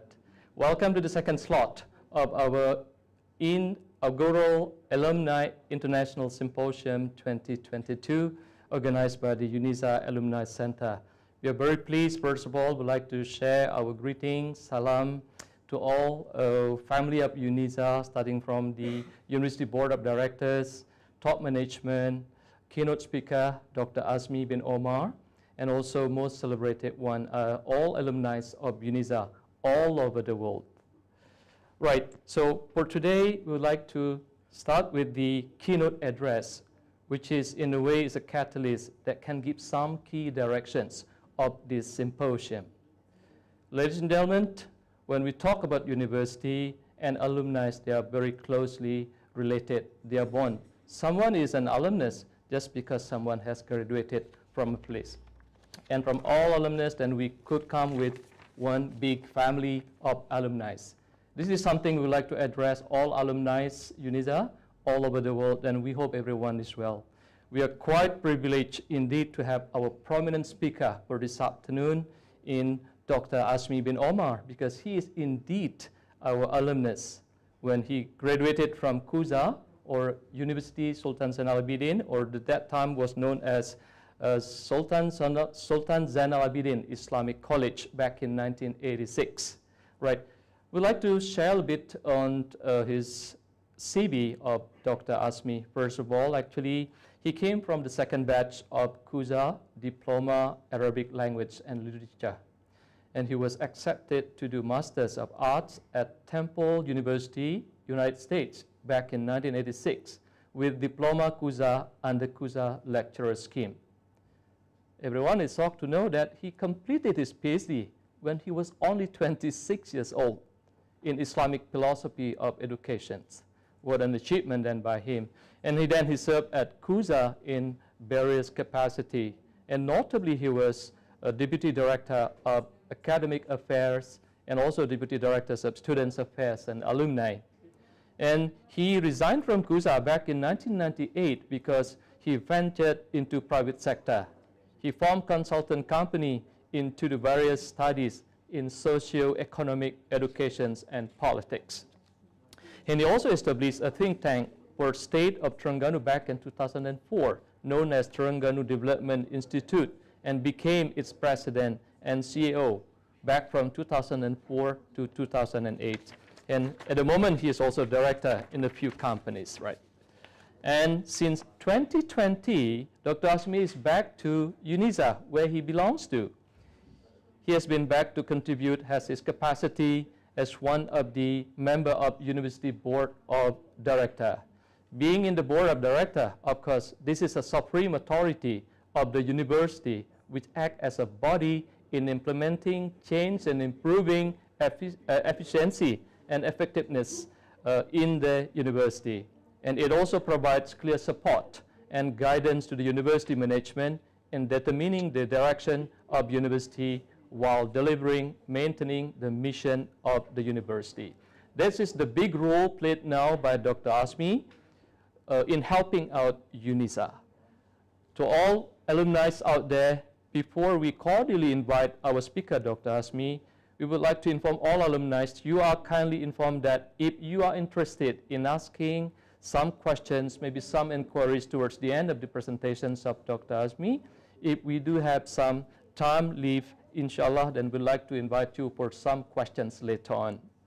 Right now, without any further delay, we'd like to invite Dr. Azmi, who would like to share his thoughts and his visions on the topic of strengthening alumni network for university excellence. Please welcome Dr. Azmi bin Omar. Thank you, Mr. Chairman. Assalamualaikum warahmatullahi wabarakatuh. Alhamdulillah, wassalatu wassalamu ala rasulillah wa ala alihi wa ashabihi ajma'in. First of all, I would like to apologize for the technical glitch that we had just now. And second is, I'm so sorry because I had to delay my session today due to my prior engagement, which finished quite late here in Kuala Lumpur. And by the way, now it's raining very heavily in Kuala Lumpur. As we all know, UNISA started as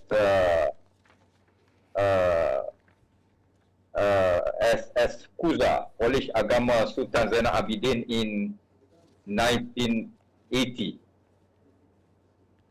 In 2005, it was upgraded into a public university, University Sultan Zainal Abidin, University Darul Iman, UDM, and it was renamed as University Sultan Zainal Abidin in 2010.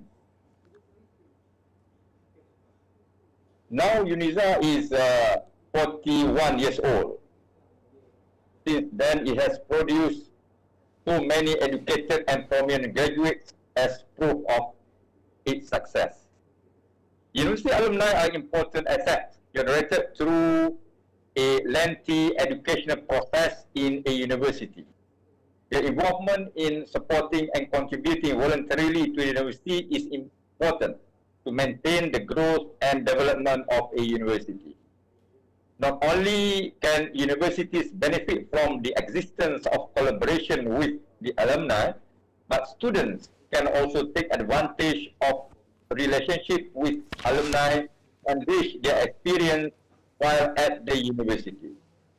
Each alumnus goes through a unique and different experience from students to graduate. Hence, there is a potential for each alumnus to contribute to the university in various ways. Can you hear me well? Hello? Can you hear me?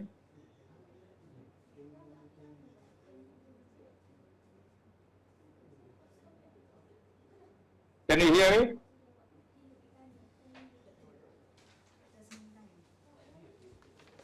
Brothers and sisters, the relationship and cooperation between alumni and the university needs to be strengthened in many ways, such as academic development, industry networking, among others.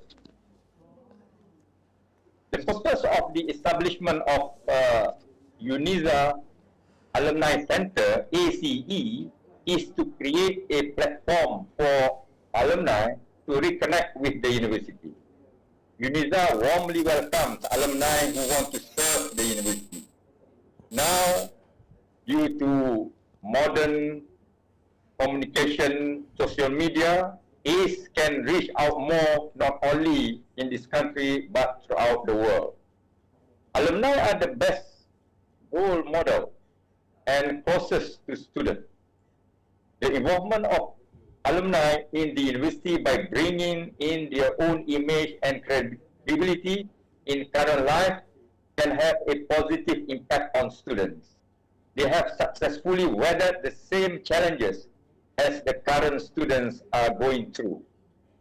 The experiences shared by alumni with students, whether in matters related to learning, time and financial management, the formation of personality and character or career field, can be better accepted as a guide and inspiration by students. This partnership can help further strengthen confidence, channel enthusiasm, and instill a culture of learning as desired by UNISA. Brothers and sisters, nowadays, the competition to enter the career field is increasingly challenging due to the production of graduates in large numbers as opposed to the creation of jobs. This situation has become more difficult in the COVID-19 pandemic that hit our country as well as the world over, especially in some industry-related occupations such as business, hospitality, and aviation, which have been severely affected by this pandemic. Students have to think more seriously about their career opportunities, especially in the final year of their studies. This is an ideal time for alumni to play a role by mentoring on job opportunities available in the industry and paving the way for students to be admitted either to undergo industrial training or gain work experience in alumni-related industry. They can also advise the faculty on planning the preparation of students to place themselves in a particular career field. The curriculum at the university can be improved to be more robust in order to meet relevant career aspirations according to the latest industrial needs. Brothers and sisters, the involvement of alumni as guest lecturers, advisory committee members, industry experts, and joint venture project partners with the university can have a significant impact on university excellence. The alumni can also contribute expertise as external advisors to the faculty in the development of new academic programs in order to make the curriculum more relevant and matching the current needs.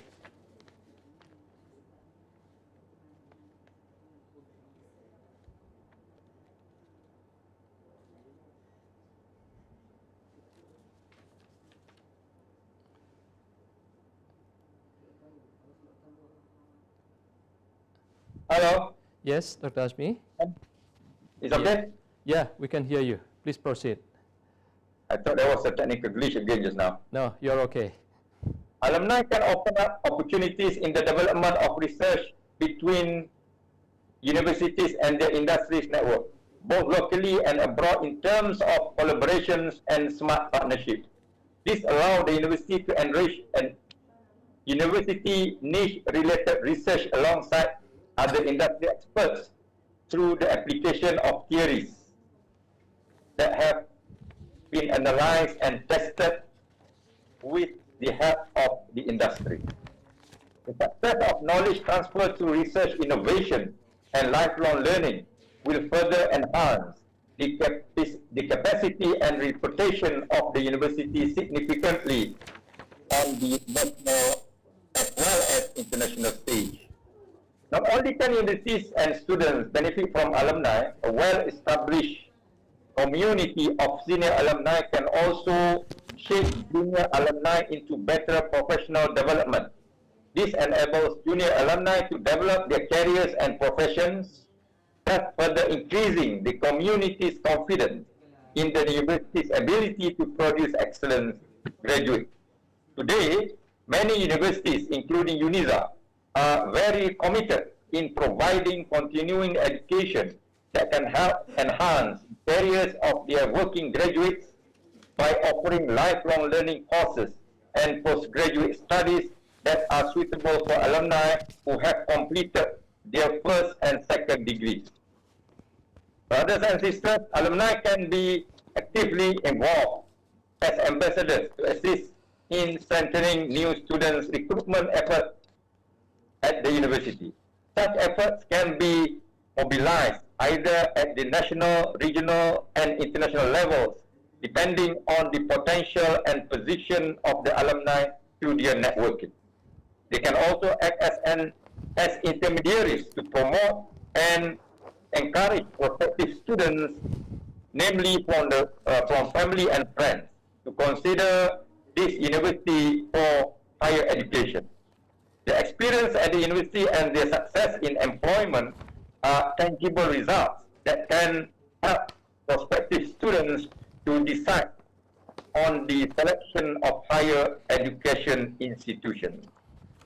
Alumni can also act as contributors or intermediaries to help ease the financial burden of students at the university. Contribution in the form of money or other form of assistance can have a meaningful impact on the survival of the student. An active and a registered alumni association can stimulate fundraising trusts, aiming at establishing scholarships, supporting student activities, assisting in the provision of infrastructure for students with disabilities, and supporting other improvements at the university. UNISA is also currently active in the process of gathering alumni through alumni associations registered with the Department of Registration of Societies Malaysia, such as the Persatuan Alumni Fakulti Pengajian Kontemporari Islam, Persatuan Alumni Fakulti Bahasa dan Komunikasi UNISA, to name a few. A well-established alumni community is able to stimulate large fundraising or trust through the contribution of its members or their networking. This endowment fund can enable the organization to lead programs, scientific research, and produce academics in various fields of expertise. The alumni can carry the image of graduates produced by a university.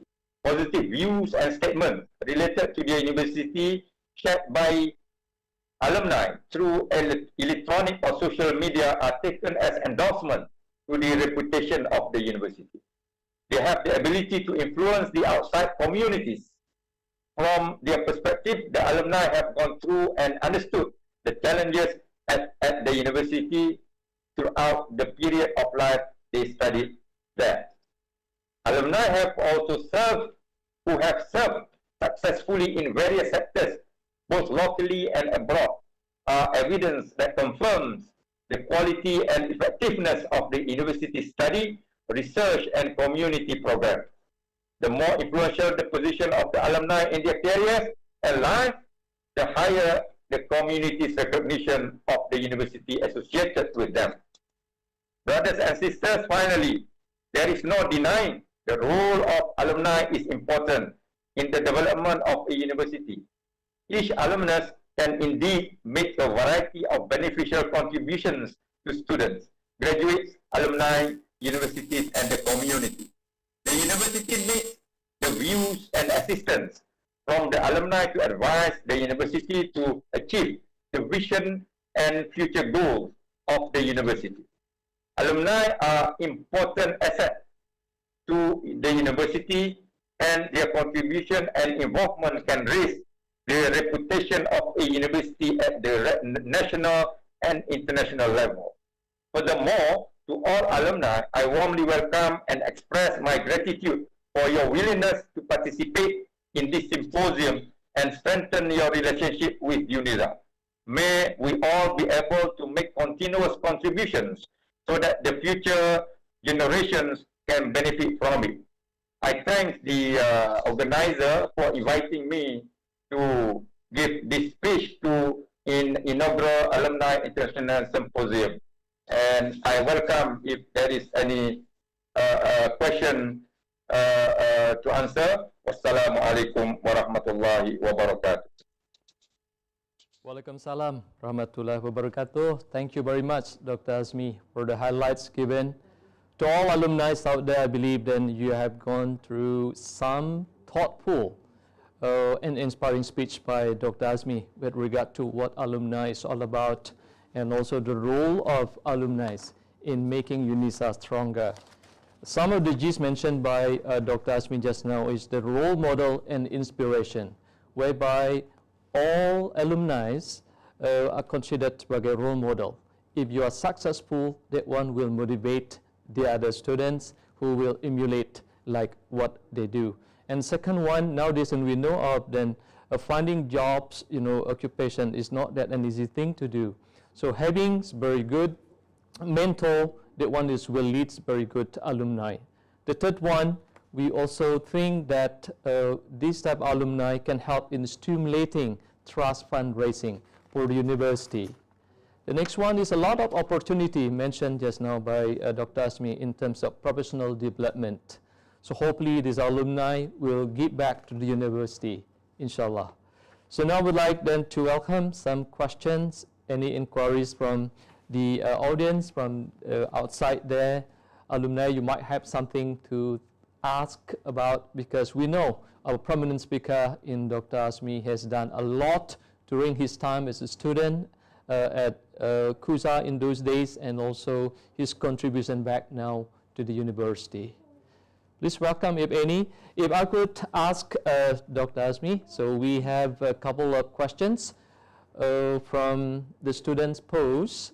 Number one, if you'd like to share, this is one question from them. What is the responsibility of an alumnus? Right, you are an alumnus by yourself. Then what would you say, the responsibility being an alumnus of UNISA or KUSA? Yes, Dr. Azmi? I think in the speech just now, I already elaborated certain responsibilities that can be played by the alumni.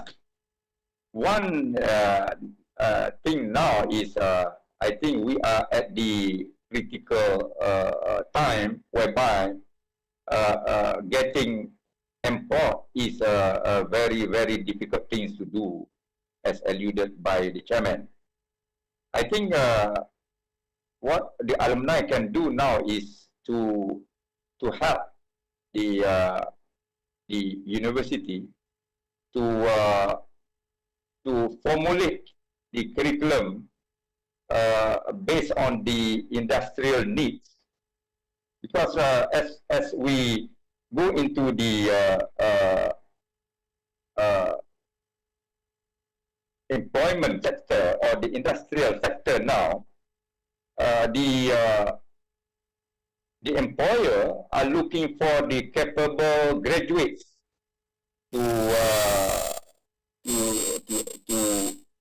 to be employed in their firms or in their business. So what we found out that they would like to have graduates who are conversant in the language and who are skilled in their areas, as well as our strength at UNISA should be that graduate with good personalities. That would be the extra factor for the employers to employ our graduates. So the alumni can help with the experience in the university, now in the working world, in the real world, to try to match the real working situation as well as the curriculum at the university, so that we can prepare students with better.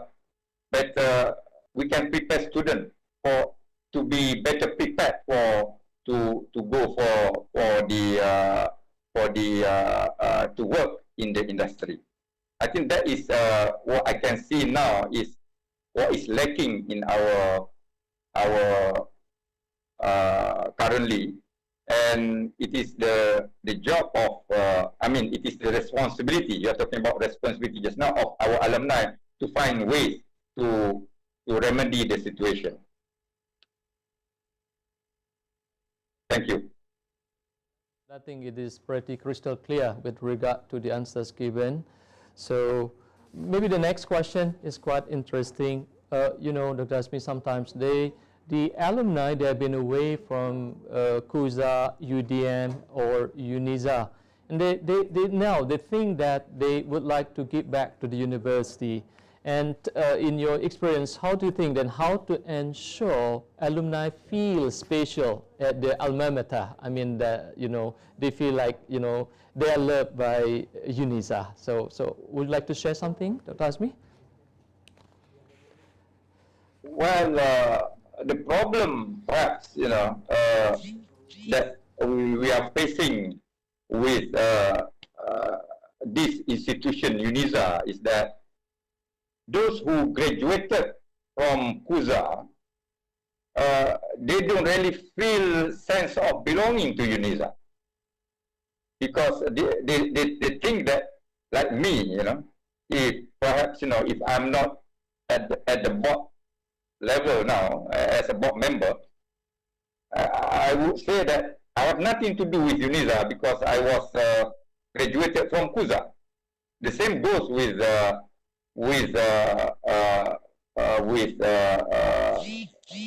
those who graduated from when UNISA was known as UDM, because they said we graduated during those years before 2010, then we are not we don't belong to UNISA.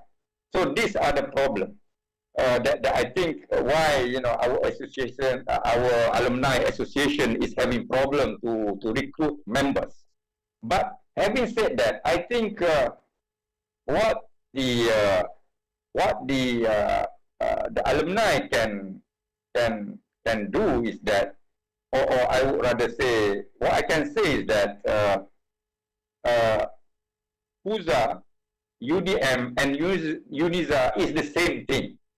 Because when I'm at the board now, I'm working very hard to make sure that whatever the philosophy that we have during those days at CUSA is also infiltrated in the curriculum at the university at that time, UDM. Now, when we are going to do another what we call strategic planning exercise, we are making sure that the success story of CUSA in terms of instilling the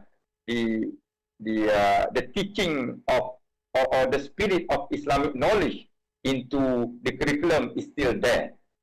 So I would say that when you think that you want to have a sense of belonging to the place, it is the same place, it is the same institution. It's just the name is changed, and also the college is now upgraded into university. As a philosophical basis, it is the same, that we want to promote the Islamic knowledge, Islamic teaching, without ignoring the universal values of Islam, as well as when we do different curriculum as like the medicine, like law, like business, and so on, the basis for the curriculum is still the Islamic philosophy or the Islamic knowledge, like what we have before at Kuza, ilmu, iman, amal, dan taqwa. So what I'm saying is that the alumni should be proud of the institution, because as its name goes, as its name symbolizes the embodiment of the Islamic knowledge at the university. Do I answer the question? I think then yes, you have fully answered the question. It's quite interesting just now. But now it seems like, there are more and more questions, posed by the alumni out there from the chat that we managed to get.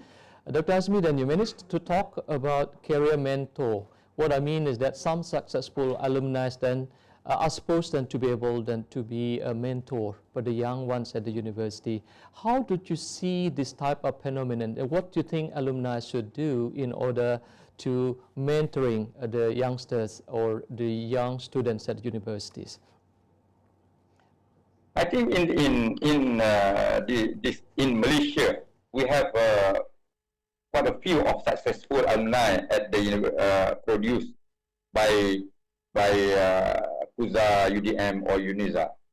What they can do is to come back as I mentioned just now, as adjunct professor. They can always come to UNIZA via Persatuan Alumni to give lectures or to do some engagement with the student. In the form of talk. One. Second is perhaps if they have a certain business, they can employ, or they can take our graduates, our students as an intern or interns in the business. This will help them to the student to be under tutelage of certain alumni. For example, we have quite prominent lawyers as our alumni. We have also successful businessmen in the business in the country, graduated from this university. We have some religious personalities, who give the ceramah and so on. We have also those who organize the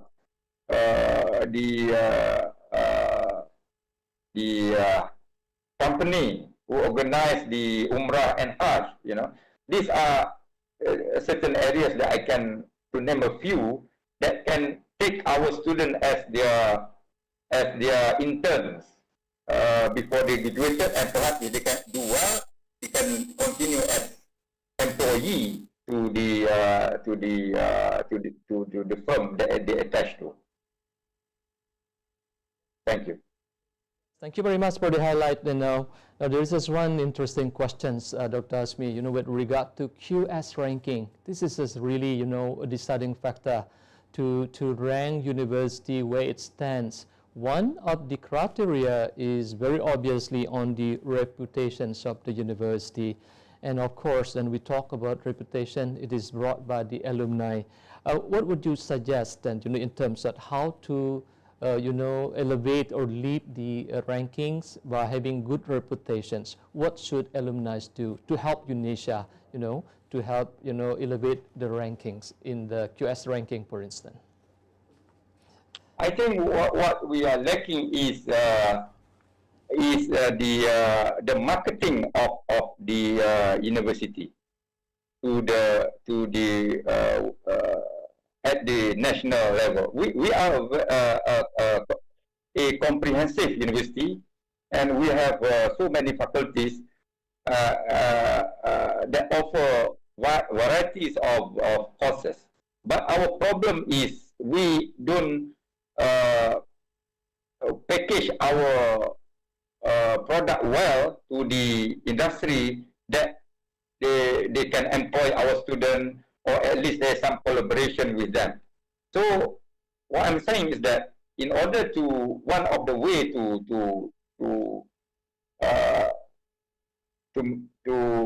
rank better in the QS ranking is to have sort of engagement with the industry. Other than you do your research, other than you publish your book, but nowadays the society or the country is in need of one is good graduate with what, with skill and certain qualities that I mentioned just now. So by engaging with the industry, big company, you can invite the CEOs of the company, for example, to come and give lectures, and then to show them our curriculum. When we show them our curriculum, when they think that the curriculum is still lacking in certain areas, they can guide us to improve the curriculum, for example, to match the industrial need. So I think, among other things, this can be done. Other than that, also, I think the visibility of the university currently it is not there. Though, you know, like now, for example, we are opening the hospital. So in the hospital, university hospital.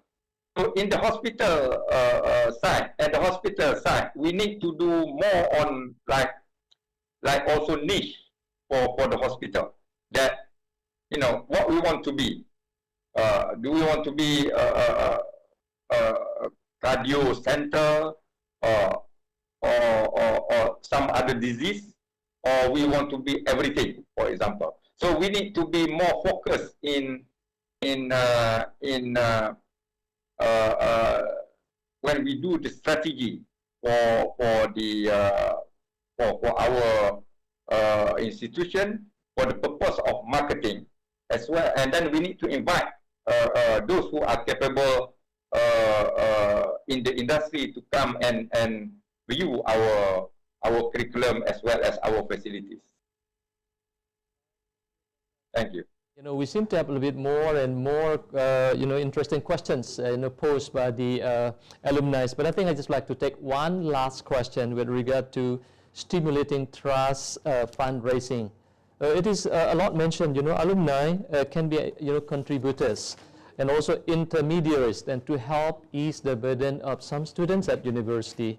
Maybe some of them need some help, like scholarship, support students. Maybe they are not from well-off family. What do you think alumni, especially for the successful one, can do and help, especially for the not well-off students at the university? I think the university has the endowment wakaf fund. We have, I think, a special center for that. Wakaf Uniza or something, which I cannot remember now, that whereby the alumni can contribute in the form of money or other things there. And also, other than wakaf, we also have a different form of endowment, for example, whereby still assistance in the form of money and other materials can be contributed to UNISA. So there are two areas that we need to look at. One is wakaf, is a permanent one, and second is endowment. So I think the persatuan or even this ACE need to play the role to promote this to the alumni, so that, if they can contribute, like even 10 ringgit per alumni, if not monthly, 10 ringgit or 20 ringgit or 50 ringgit for a lifetime, that would be a lot of money already. I always understood that we have more than 40,000 alumni now. Just imagine, if each of us can contribute 10 ringgit, times 40,000, so much money that we have, then with that, we can help our struggling student at the university. Thank you.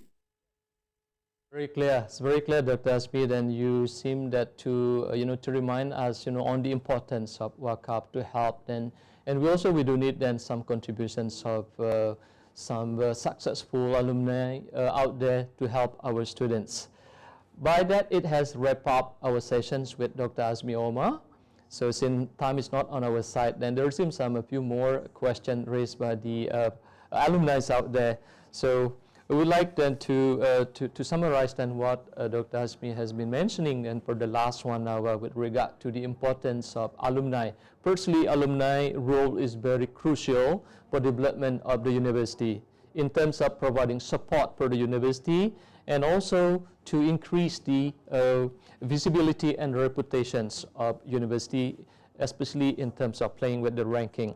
And last but not least, then UNISA would like to make you all alumni out there to be global ambassadors for UNISA. Try to bring good names of UNISA wherever you are, because that's the best way of marketing in the world nowadays, is that by the mouth of the alumni. So try then to share all good experiences during your stay in Malaysia, especially at University Sultan Zainal Abidin. Right, to all ladies and gentlemen, and also to all alumni out there, as a token of appreciations, please give a rousing applause to Dr. Asmi bin Omar for his inspiring and thoughtful speech for today. Right, thank you very much, Dr. Asmi, for sharing your time with us here. We once again, on behalf of the organizer, the Center of Alumni of UNISA, would like to thank you very much for your invaluable time spent with us, and we do hope that all alumni out there, you learn and gain some stories, success story from our very own alumnus in Dr. Asmi bin Omar, who has been doing great during his time as a student, also during his time as serving as a lecturer, and also he's back to university to help in being one of the board of university director. Once again, thank you very much, Dr. Asmi. That's the end of our sessions, a sharing moment with Dr. Asmi. Thank you very much. Thank you. Yeah. Now, to all alumni out there, so this is the time that you have been longing for, the next drawing lot, lucky draw. So we are going to show you 8 winners, 8 winners for lucky draw. Yes, everyone? Keep your fingers crossed, and hopefully then your names will be displayed there. All right, so we have 8 winners of lucky draw. As mentioned earlier, these lucky draws, or all the present, can be picked up from the office of, from the office of the Alumni Center of UNISA. If I can read once again, lucky draw winners for second slot is Siti Fatima Abdul Samad, Muhammad Ilyas Nadim, Muhammad Farouk Sohail, Muhammad Faris Zakwan, Nurlaini Bint Ali, Nur Zahira Endut, Islam Hassan Yasir, and Muhammad Johari bin Yusuf. All of you, congratulations for winning this lucky draw for the second sessions. Right, then, to all alumni out there, so could you please don't miss the session tomorrow. We will have the last session on Monday, 14 February at 2:40. That's speaking with Deputy Vice Chancellor, Dean of Graduate School, Director of IC, and Director of Alumni Center. Right, by then, let's wrap up the sessions for first day of the Inaugural Alumni International Symposium 2022. By then, we wish you all have a nice day. Have a nice day. Take care. Assalamualaikum. See you tomorrow.